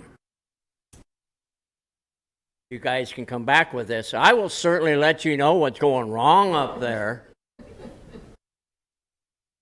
And you don't have to pay me $40,000 to $80,000. I think it's $86,000 that we're paying down there at the field house for our promoter. It's going to be between $50 and $100 for a guy. Time you give him a vehicle, cell phone, etc. This $100,000 is just ridiculous. You're talking down the road there, and I think you ought to get the state fair board's rules and regulations going here, and they can do that. They've got a phone, computer. You can't. They're talking about moving it to Yucca, Golden Shores. You can't put it down there; it's too hot for the horses. Havasu, it's too hot. Bullhead, it's too hot. You know, I go down over the hill from these auctions in the summer, and it's 10 to 15 degrees cooler. You can't do that to horses. The fair board is going to tell you that. Oh, and that's interchange. I don't want to get mixed up with Kingman. Talking a can of worms there that's so big that's something else. Let these guys go with it, and then you guys can bring it back and put it on the agenda if something's not working. But they've got a good plan as far as from what I hear. If it don't work, you will be hearing from me. This should have been put on 2 separate agenda items, but I see what you did here. But I am really against. Why not leave it where it is? If you spent $10 million to redo those 3 buildings there, you'd have pretty good facilities there. You got a steel structure in there that's like you can use that for the next 100 years. It ain't going nowhere, and it's not going to rot. But the fair board. So rumor has it that they have $250,000 in their kitty. I said that before. And they plan on renting some of this and putting on their own shows. Yeah, Ron, that's right. You heard me right. They plan on renting this from you guys, or Steve, I guess, and doing their own promotion with that $250,000. As far as I'm concerned, that's my parking fees, etc. And like Dupai's auction, they pay $1,000 because they're in there for 3 or 4 days setting up. They pay it daily. They didn't fix nothing. There's no more lawn anymore. You got just a bunch of moles down there digging all big old holes. So as far as I'm concerned, this is not their money. And that $10,000, I paid for that. And I'm glad they paid it back. Thank you. Jerry McGuire. Still here? Okay.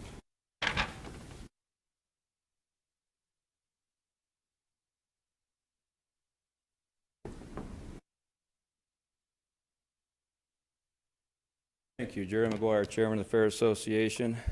Interesting conversation today. I'm here to report that not last summer, the summer before during COVID, when we had no activity, we were $50,000 in the hole, and as of this morning, we had already earned $1,078,000 this year. Our expenses on that were $825,000. The Fair Association that disabused you for so long, we crashed during COVID, and we made lots of changes to the board, to the policies, and to the staff. We were hoping that would be recognized before our March meeting, and certainly it wasn't, and I apologize for that. We've never asked for any taxpayer money. Matter of fact, one of the biggest mistakes I made was when COVID hit, we chose not to take federal COVID dollars. We chose to do what our contract said, keep the gates open and keep the property maintained. What we should have done was taken the PPP, and what we should have done was ask the county for a hardship during COVID to suspend our contract and shut the utilities off and gone away until we could get back in business. But we didn't do that. We went on through, and that's what put us in the bind that it put us in. The gentleman's right. We're sitting somewhere in 200,000 plus in the bank right now. The costs are still going to go up till the end of the year. The revenue's not so much. As you can imagine, the events that are coming on are starting to shift towards the river and towards warmer climates. We think the county fairs should not be a taxpayer burden. We think county fairs should pay for themselves. And after our reorganization, self-imposed reorganization, that's what our goal was, and it's what it should have been. The money that we have made was always intended to go back into the facility. The fund that Manager Elters is talking about was very difficult to access in previous years, simply because the board controlled it, and the board at that time had the feeling also that should we really be putting taxpayer funds in here? That's when we decided if it was to county property, maybe that was something we could swallow. It was difficult to get them approved. It was difficult even to get an audience on that money. And it became kind of one of those hands-off unless the directive came from one of the supervisors and was willing to help walk it through. And that's basically how the fund ended up being where it is. The county stepped in and spent the $10,000. We got an invoice. 4 hours later, I had you a check. That's how we do our business. And that was in our reorganization, cleaning up our books, reorganizing our events, and trying to move forward so the county board of supervisors would feel that we were friendly to them and not disabused. My time's up. I'm ready for questions if you have any. No questions. Thank you. Thank you. Do we have a motion? Chairman Johnson. Supervisor Lingenfelter. Chairman Johnson, I believe the park staff has put a lot of work into this transition plan, so I'm going to motion that we approve the fairgrounds transition plan as presented. We have a motion. Do we have a second? I'll second. A motion and a second. Further discussion? Hearing none, all in favor signify by saying aye. Aye. Any opposed, same sign? No. All right, what about the second half? Chairman Johnson. Supervisor Lingenfelter. I'd like to ask Steve to come up to the podium if I could. I have one question for him.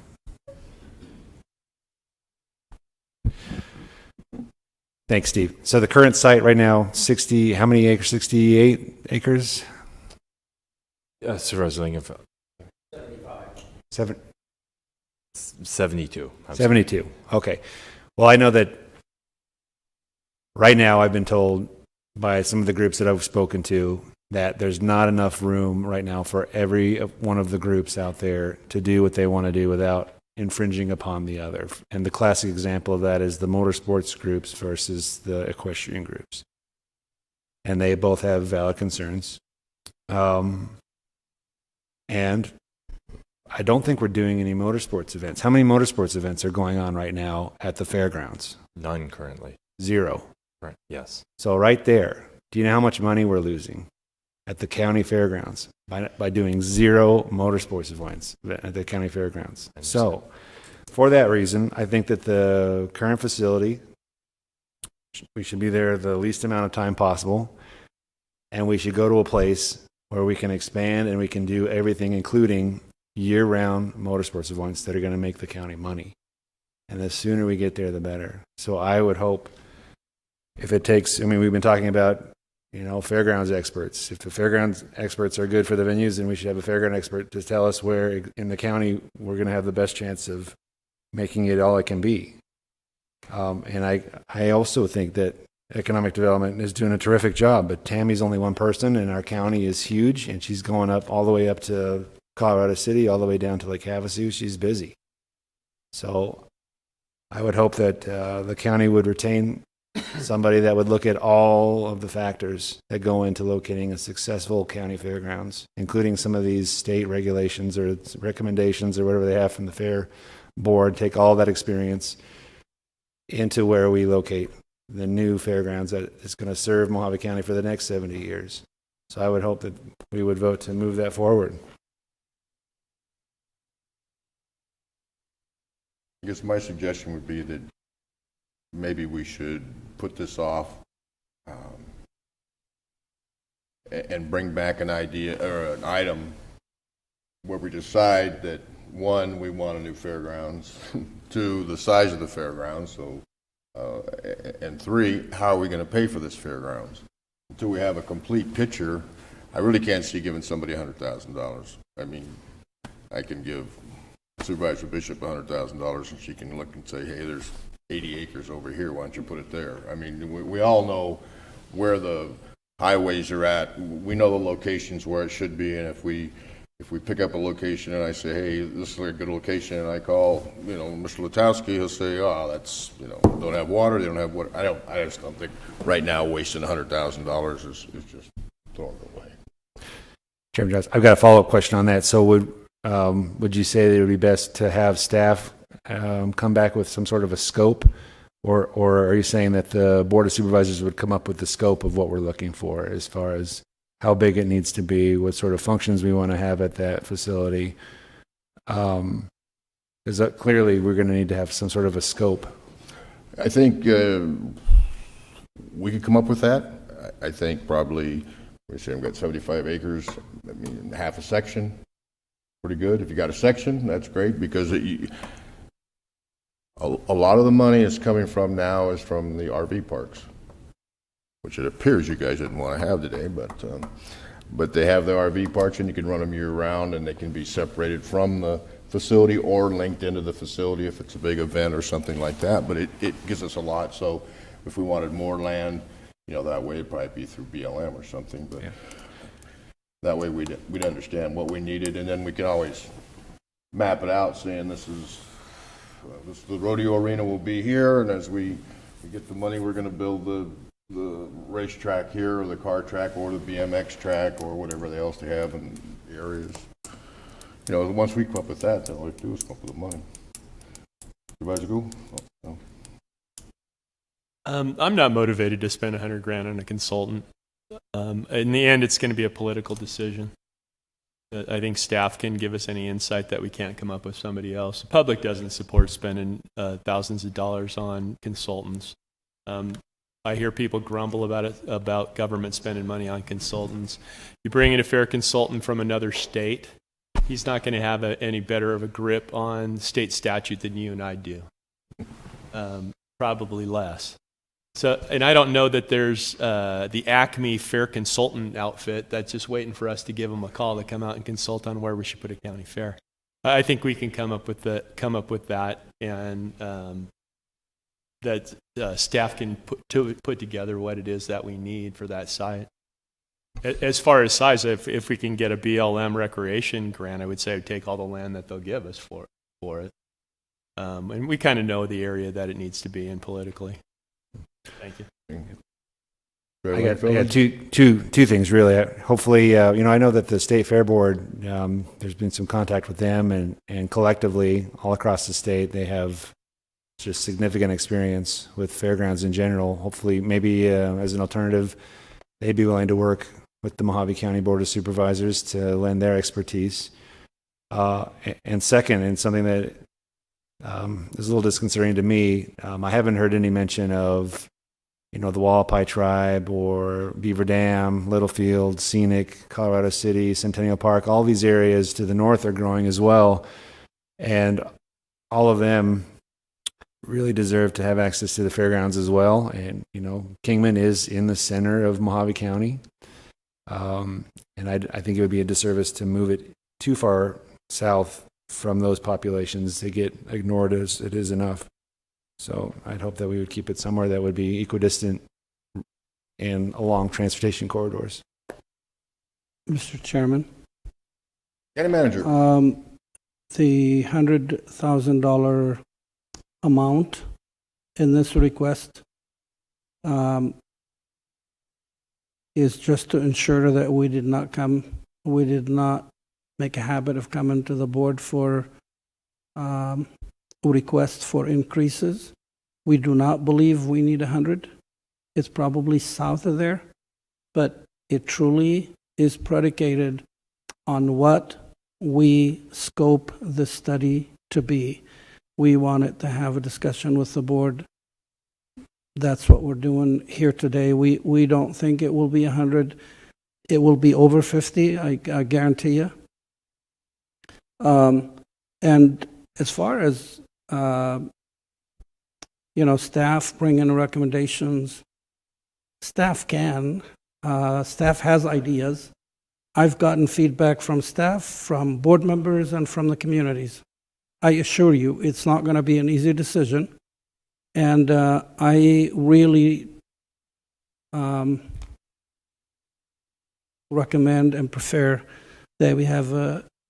I know the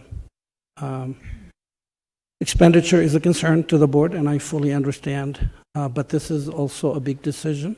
There are there is a lot of interest. And there are a lot of factors that come into this decision. We owe it to you to give you a full picture, economical, financial, infrastructure needed and required for a fairground and the facilities in it. So, yes, it is some expenditure, but it will be truly, I think, well spent. I think you will have good information to work with, and it does not put staff in the crosshair as to where the best site is, because there are a lot of strong opinions about where the future fairground site, if it's moved, where it needs to go, and it's from that sense of due diligence and given the board factual, unbiased information that I recommended and still recommend that we don't do it in-house. We do it with an independent, objective third party that follows the expectations that we give them as far as to what to include in this assessment and evaluation. Again, thanks for listening to me. I guess what you're talking about is where I don't want to say confused, but you're saying, well, we need to get a consultant to go out and tell us because staff doesn't want to tell us. Well, the board still has, I mean, that's why I said, I think with the board needs to decide. We say, okay, we're going to get 320 acres, or Supervisor Lingerfelter says, I got to have all these car things, and Supervisor Angus has her BMX thing, and Supervisor Bishop has her cowboy stuff, and then we start putting it together and say, well, looks like we need 640 acres. And so we're going to either get that through BLM, probably the only way we'll ever afford it. But in order to build all these things that everybody wants, we're going to need $5 million, and this is how we're getting that money. And then we have a plan to give somebody, but just to hire a consultant to tell me where land is at, I can do that. That's all mine. Chairman Johnson. Lingenfeld. You also raised a good point that if we're going to be using county taxpayer funds, I strongly believe there needs to be some sort of a public input process. The citizens need to have a voice if we're going to be using their taxpayer funds to locate a facility. So does anybody like any of Director Latowski's ideas?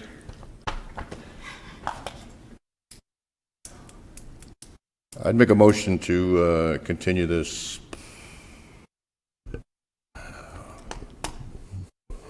Definitely. I don't know when we'd want to bring it back because we're getting close to the holidays. If anybody wants to do it then. Chairman Johnson, would you consider incorporating into your motion that staff reach out to the State Fair Board to see if they might be willing to lend their expertise to us? Oh, I have no problem. I think it's up to us to decide where we're going to get the money and how big we want to go, and then if we can use anybody, we can. That sounds good. Mine was a timeline. We got Christmas coming up and Thanksgiving. I doubt you folks want to put it too far past. When we're talking about the scope, though, perhaps staff could go out and talk to some of these user groups, the motorsports, for instance, the rodeo folks, and get an idea of how many acres they think that they need, and maybe vet that out a little bit. How many I mean, future expansion, what do you really see? Do you see, I mean, at one point I saw one of the drag racing organizations, they wanted to do some sort of a drag strip here, sand drags or either street drags or something like that. How many acres does that take? And then really compiling all of that to say, look, total, this is what we need. We haven't, and I think I still have the old one from Sarah Park. When we had that, we put together a plan there that had drag strips and rodeos and all that. Gives you an idea of size, whether you want to do it or don't want to do it. It'll give you size. How about I just make a motion to continue this to the second meeting in January? So moved. All in favor, signify by saying aye. Aye. Any opposed, same sign. Motion carries. Item 35 is approve the Mojave County Board of Supervisors 2012 meeting calendar. Have a motion or corrections? I'll make a motion to approve. Motion and second. Further discussion here. None. All in favor signify by saying aye. Aye. Opposed, same sign. Motion carries. Item number 36, approve and entering a 10-year lease agreement with Arizona Cactus Pine Girl Scout Council. Supervisor Bishop. Chairman Johnson, the Girl Scouts have been leasing this property in the Wallapai Mountains for decades, and this is just a simple extension of their rental agreement with Mojave County to continue that good work with the Girl Scouts of America. I'll make a motion that we approve. Mr. Chairman. Okay, we have a motion. Do we have a second?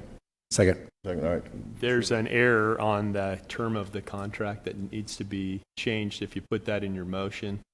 It says the term is 20 years, and then the brackets say 10 years, and then the length of the date is 10 years. I brought this to the attorney's attention, but if you put it in the motion, then we'll make sure that was covered. I can add that to my motion and make it for 10 years. Thank you. Yes, that was an error. Thank you for catching that. Yeah, I think the intent was 10 years. Sure.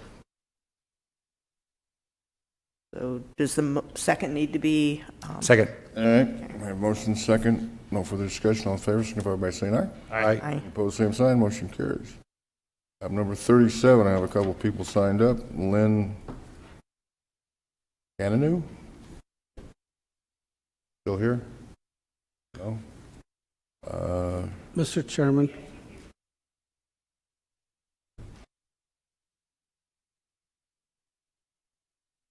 Hi, good afternoon, Chairman Johnson, Supervisors, and County Manager. My name is Lynn Canahanan. I live in Kingman, Arizona. I am the founder of Friends of Mojave County Animal Shelter.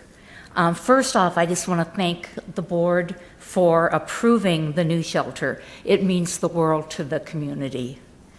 In July of 2019, when the county took over running the shelter, Friends was formed because I was concerned about what would happen to the animals if there wasn't enough funding.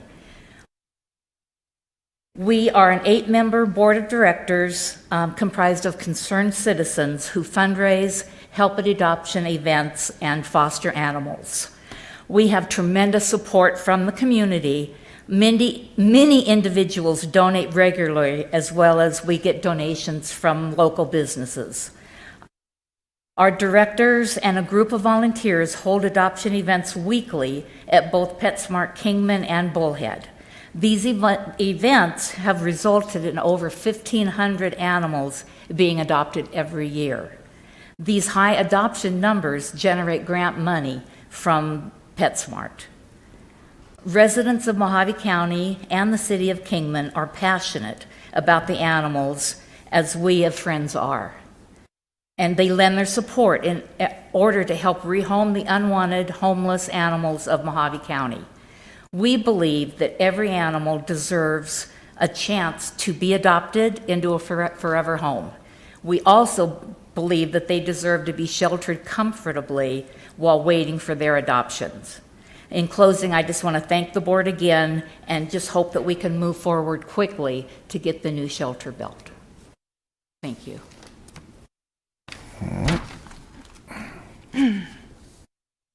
Shane Ishbel? I'd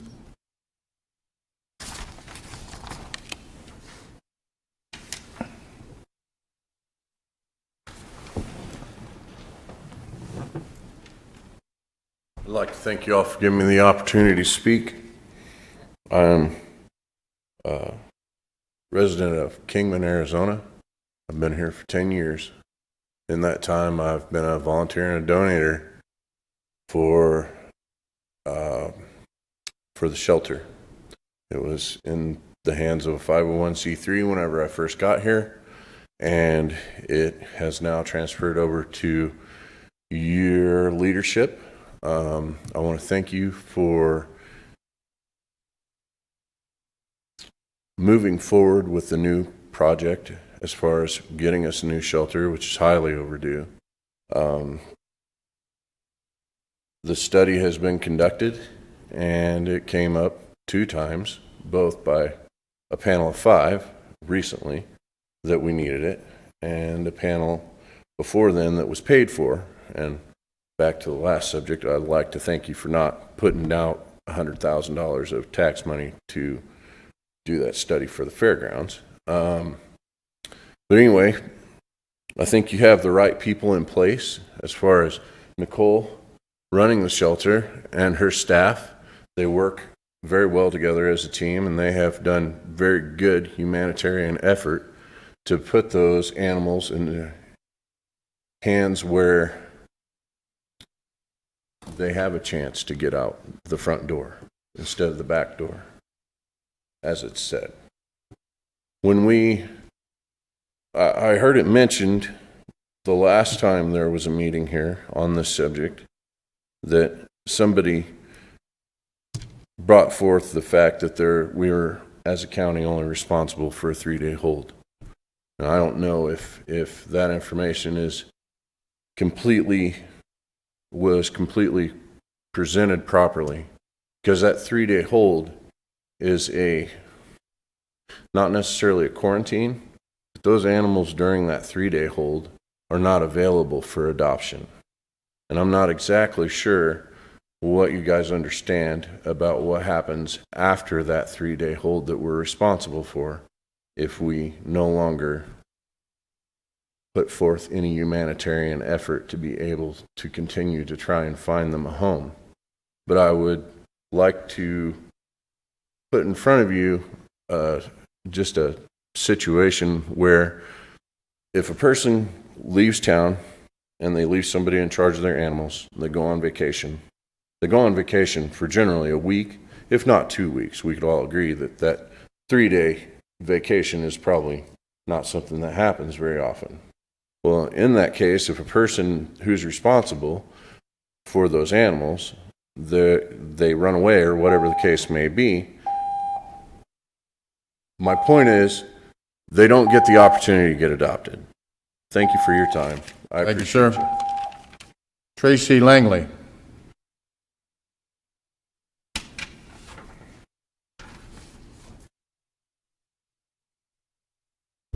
Hello, Tracy Langley. I reside in Kingman.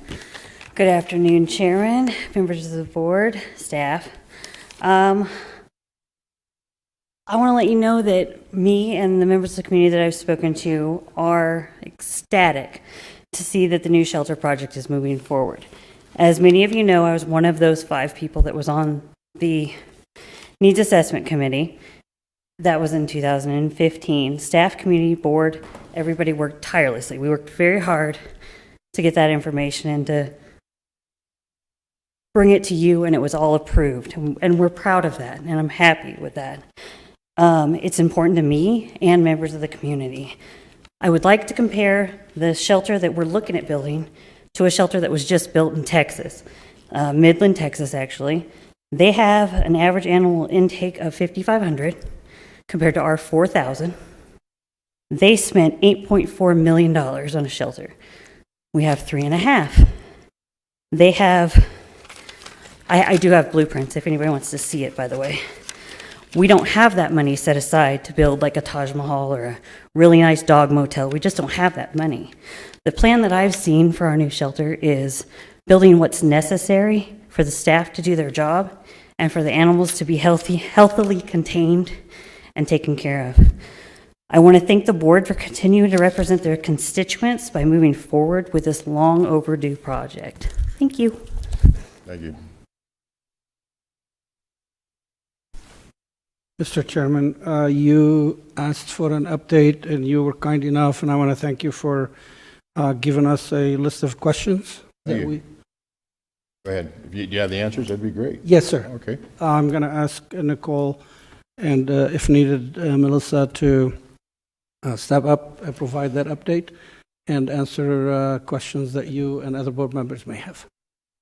Good afternoon, Chairman Johnson and board members and county manager. I'm happy to give you my responses to the 6 questions provided by Chairman Johnson for an update of the animal shelter. Current count of animals at the shelter is the first question, and their length of time at the shelter. We currently have 52 dogs and 142 cats. The average length of stay for dogs this month has been 14 days and 49 days for cats. The second question is history from the past 2 years on the total number of animals housed at the facility per month. So I ran an average for each year. The average number of dogs in fiscal year 2020 was 186, and the number of cats was 128. The length of time, in fiscal 2021, the average per month was 155 dogs and 176 cats. On to the next question, which is the length of time on average that an animal stays at the shelter. On average, I did this over a 90-day period and also over the heaviest intake months. The average length of stay for canines is 11 days and 21 for cats. On to number 4, the process and timeline for quarantining sick animals and adopting them out. Basically, an animal comes into the shelter. We immediately do a physical, hands-on exam also. If the animal is deemed to be possibly ill, we send it immediately to the veterinarian. The veterinarian will prescribe medication, and those animals are generally, if they are contagious, they can be put in a different kennel as far away from other dogs or cats as possible, and generally the term medication are from 10 to 14 days for a full course of medication, at which time they can be spayed, neutered, and put up for adoption immediately. Let's see, down to the cost on average for housing an animal, both the healthy ones and those that come in sick. The average cost to feed a dog is about $1.37 a day, and about 73 cents per cat. The average cost to feed and medicate, both feed and medicate a dog for 14 days is approximately $27 and $19 for cat, and that is for a 14-day period, so full course of meds and food. Last question, cost of spay and neuter for adoption versus spay and neuter for feral cats. The cost of spay for a domestic cat is $50, and our vet charges us $20 for a neuter. The cost of spay and neuter for feral cats is $25 across the board. Any questions? Be happy to answer. I don't have any questions. I think you gave us quite a bit of the information I was looking for. Part of the problem I'm getting is just looking on your webpage today, I see we have at least one dog we've had since August in there. And I think it's not your decision. I think it's the board needs to make a decision, which to say if this is going to be a no-kill shelter where we're keeping animals forever. I personally don't believe that's what the county's responsibility is, but I think if we're going to run it, you're looking at these timelines that you have.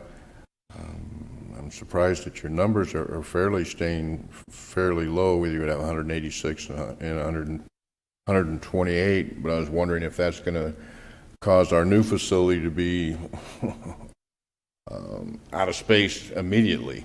I guess those are the things I wanted to bring up, and also the fact that I think I've mentioned it before, but we're still having people using Mojave County facilities cannot be used by nonprofits. And I'm looking at a website that says cash donations can be dropped off at Mojave County Animal Shelter for a feral cat program. We cannot do that. We do not collect money for Boys and Girls Clubs. no matter how good the organization is or anything else. Those things are illegal for us to do. But those are the things I just wanted brought up so everybody would know what was going on, and I have no action. Supervisor Angus? Can you repeat that last part? So, Pete, they're dropping It was, hats off, but they're getting... no, they were asking for donations, and the donations to be dropped off for an outside organization at our facility, Oh, okay, yeah, got it, yeah. which we can't do. I thought they were related. Chairman Johnson? Supervisor Bishop? I'd like to ask you a question, Nicole. With the new facility, after it's completed and we're housing dogs and cats for adoption, do you suspect that the adoption rate will go up higher because it's more conducive to having visitors come in, more attractive? Is that one of the goals of building this shelter, right? Supervisor Bishop, I agree. It does. It's an important point because it does seem counterintuitive to keep animals longer. However, we have come to find that saving animals also saves taxpayer dollars. I have wonderful figures, if anyone's interested in seeing those, on donations. Cash donations have been through the roof. And also, so far as the new facility, the projection is that animals would stay half the length of time.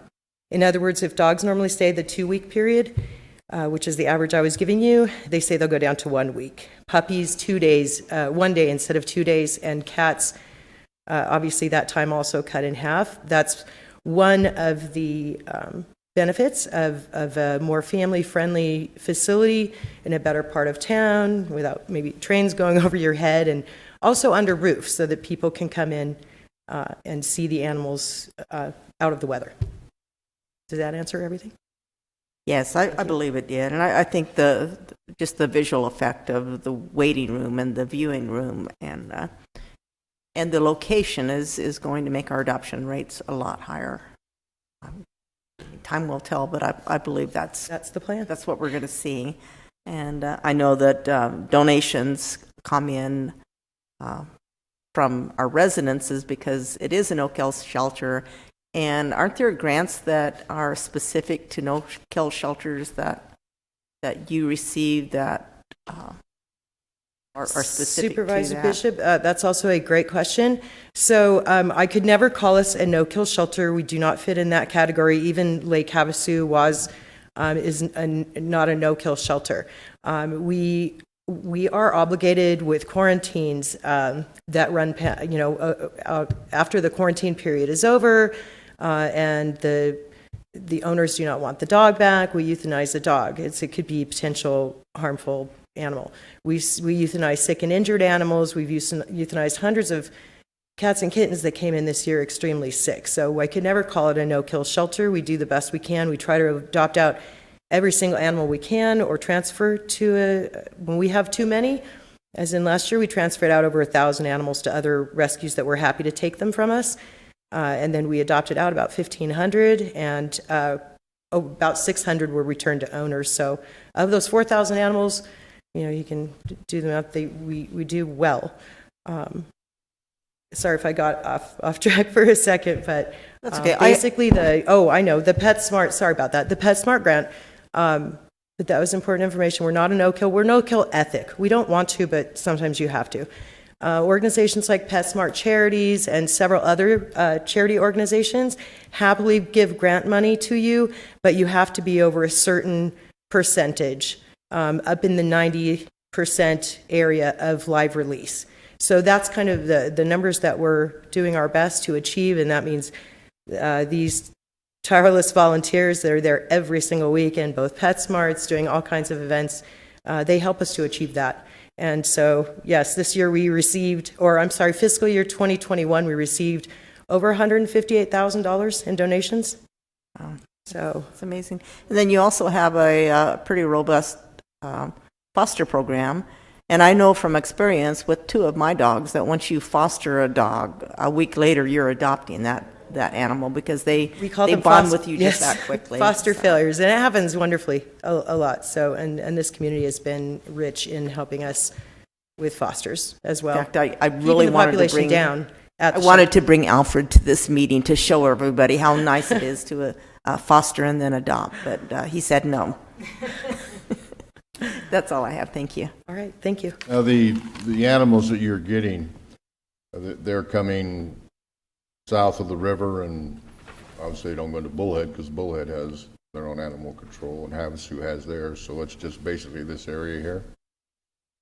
Well, the entirety of the county basically is we're open intake shelter, and I know that we have helped the Bullhead shelter. They're a smaller facility, and when they are overrun, and this year's been a bad one during COVID, we all hit the highest numbers we've ever hit. So we take animals literally over the strip, the entirety of the county, which is huge. So it takes all that to make up the 4,000 a year. So it's quite a lot. What is the percentage, though? I mean, I can't imagine anything outside of the immediate area around here is any kind of numbers. Actually, I do have a report that I could give you at a later today, or these reports are prepared by Animal Control, and they talk about how many animals per supervisor's district come in. So yeah, there are some areas that are extremely low, and that's especially like Havasu, because you do have WAS, they're not coming from the city, and less from Bullhead. So I would be happy to provide that report for you if you'd like it. We know it's my district. Supervisor Lingenfelder? Thank you, Chairman Johnson. You had mentioned some data that you have that shows that the longer you keep an animal in your care, it actually saves money. I'd like to see that if you could send all of that data to the board, I'd appreciate it. But besides that, I just want to thank you and the volunteers for all that you do. Thank you so much for what you all do. Well, that report that you're sending us, will that cover, I know there for a while we had puppy mills and that thing that were going on quite a bit, and we were taking animals in. Are we still seeing that? Chairman Johnson, that's a good question. Also, we just had a hoarding case of 24 cats come in one day. Those are not rare at all. And then we just had a couple of weeks ago a hoarding case of 8 dogs. It's constant. So it may be getting better. I'm not sure on, actually I haven't run a report on how many come in from each of these. We had a bad one in 2020, but no, I think this year the worst problem has been COVID and people being displaced. We've gotten, I believe, more animals that way. All right, thank you. Is there any further questions? Supervisor Angus? Nicole, I want to thank you very much for all your hard work and coming here with all that information and the others. I just can't believe it's been 5 years since we did that needs assessment. So it's time to build the shelter. It's time to get it done. So thank you all for pitching in. When it first, I'm not the one, but let me finish first. All the hard work and all the information that you put together led us here. I wasn't sure in the beginning if this is how it was going to go down, but I'm proud. So thank you very much. Chairman Johnson, can I just add that the whole reason that Friends was formed is to step in and care for the sick animal. We raise money, and so, that's not covered under county funds. We $4,000, $5,000, $6,000, $7,000 a month we writing checks for. We write checks to low cost, write checks to the shelter. We also subsidize adoptions. So some of the animals that have been there longer than, say, 2 or 3 days, we help to get them adopted. We help to pay for their food and care. We have raised ourselves. We have provided $13,000 in food and supplies, and that's not to mention we've got a huge following of supporters, and the money just comes in. I'll go to the post office box and I'll say, that's a $500 a day, and it's support from the community. And if we became a high kill shelter, we would not be getting any money, and the money would stop. Friends would go away. It would just dry up. So I just want to add that. All right, thank you. Thank you. All right, I need no action on that. We'll go on to item number 38, an update Mojave Valley, Fort Mojave Park funding agreement that was signed between us in 2020. The reason I brought this forward, I know we just released another $50,000 to them. Can IT bring up those photos? I just got to call on them again.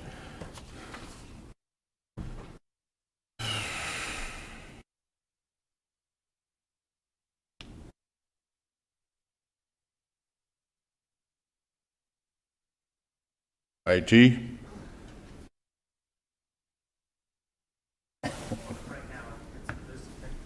Pardon? He's pulling them up. Give him a second. He's having a little technical.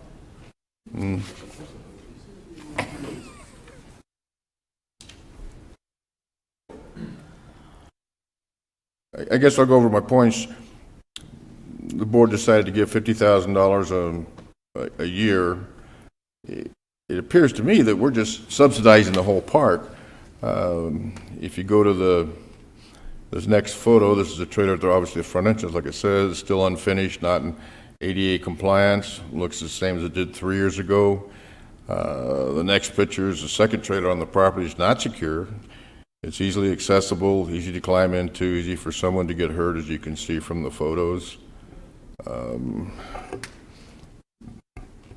in the best of shape. And then if you go to the next one, both bathrooms were closed again. 2 porta potties were set up in front. Not the healthiest of situations. I thought we were supposed to have permanent bathroom facilities. And then finally, near the baseball field, is unlocked. It says library storage from Mojave County. No idea what that is, but it's unlocked and people can be locked in it. I was just curious, our $50,000 that we give, if we had, you know, and they sent. I have a copy of the money that the park has to submit to us, $50,000, and then we give them $50,000. And a lot of it's for water line repairs, which it's a brand new park.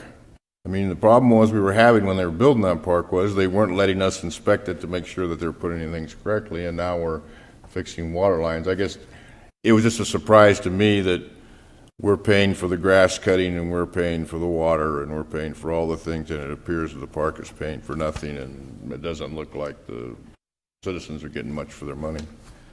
That was all, in case anybody has a question or anything. All I right. don't have any questions, but I wasn't aware of that, so thanks for bringing that to us. All right, we'll go on to item number 39. Approve the letter of support Bank Street Drainage Project. This was a ad that had to be put on because of its timeliness. Does anybody have a problem with it? Does anybody want to make a motion to approve it? Supervisor Johnson, if I could go back to 38, were we going to take any action on that? I just bring it to everybody's attention. It's always been a thorn in my side, but just to let people know that, you know, I don't know. I guess what really bothers me more than what they're not doing is what kind of a contract did we have that doesn't hold them to do anything? We're just giving them the money. Supervisor Angus. If I remember correctly, the school district was supposed to be doing the maintenance. What happened to that? Yeah, Remember when we brought Oh, yeah. Mr. What's his name here? And I have the whole thing here where he came in, the school was going to take care of it, and right. Well, Yeah. they signed it. That was the original contract. Yeah. The school was going to do maintenance, so that's done. They don't do anything. let me look at my. They built their own field house. I have a bunch of notes here that we went through the different contracts they have, but Are they doing anything, the school, or did they completely back out of their contract? well, they were getting the Fort Mojave, the park is making donations like, okay, they gave in November last year $2,500 to the River Valley football team in exchange for maintenance, which basically our money. And then in January, they gave $600 football team in exchange for maintenance. April, $750 to the Honor Society for maintenance. And then $700 to the high school basketball team for maintenance. So it's kind of like they're just taking the money and. So they're doing it, but we're paying for it. But that wasn't Looks what like, the yeah, contract said. the bills come in. Is there anyone who could answer that? Steve? Would be Mr. Latowski, I think, would be on the hot seat for this.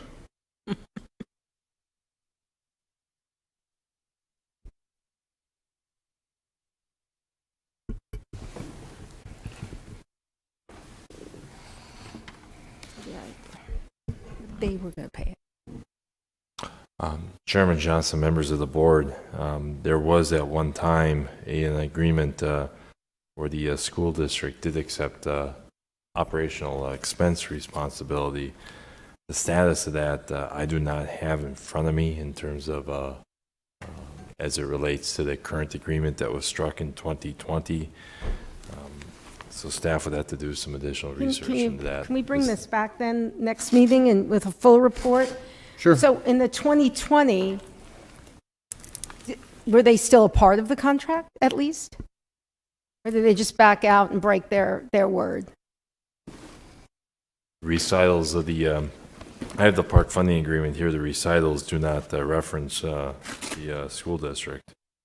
And Mr. Chair, Supervisor Angus, in the most recent agreement, that 2020 agreement, it's section 4A regarding the school district. It says MVP may contract with other entities such as Colorado River Union High School District to fulfill responsibility for operation and maintenance. I don't know if this board is referring to some other agreement, but if we're speaking specifically to the funding agreement between the county and MVP to operate the park, it's a that they may contract with the school, nor does it say anything about that the board would not, the $50,000 from the board would not be eligible to reimburse that school district for the MVP contract with the school to do that maintenance. Yeah, well, like I said, since they built their own field house, they needed the money for that, even though they had made an agreement with us beforehand. Right. And so I can you just, Chairman? Sure. If you would allow, if you can just bring back a more in-depth report about where it all stands contractually at the next meeting, I would appreciate that. Mr. Chairman, Supervisor Angus,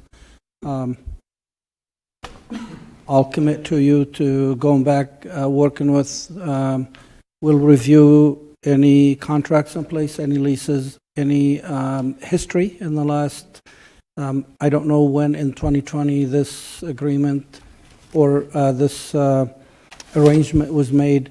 I'm sorry, and we'll come back to you with a full review. Yeah, please, and if you would, in the original contract, it was not just for 5 years. Do you remember how long it was in that 50 years. How much? 50 years. 50 years. And in 5 years, they changed it? Interesting. And if there's any recourse, because we went through this, because we saw it happening, and Would it be acceptable to the board to give us just 30 days? Maybe Sure. not the first meeting in November, but the second one where we can come back to you with a review? it's up to Chairman. Sounds good. All right. Would anybody like to make a motion on the last item? I'll make a motion to approve. I'd like a second. I have a second. Not on a second. Second. All in favor, signify by saying aye. Aye. Opposed, same sign. Motion carries. Thank you, everybody. Break for dinner now?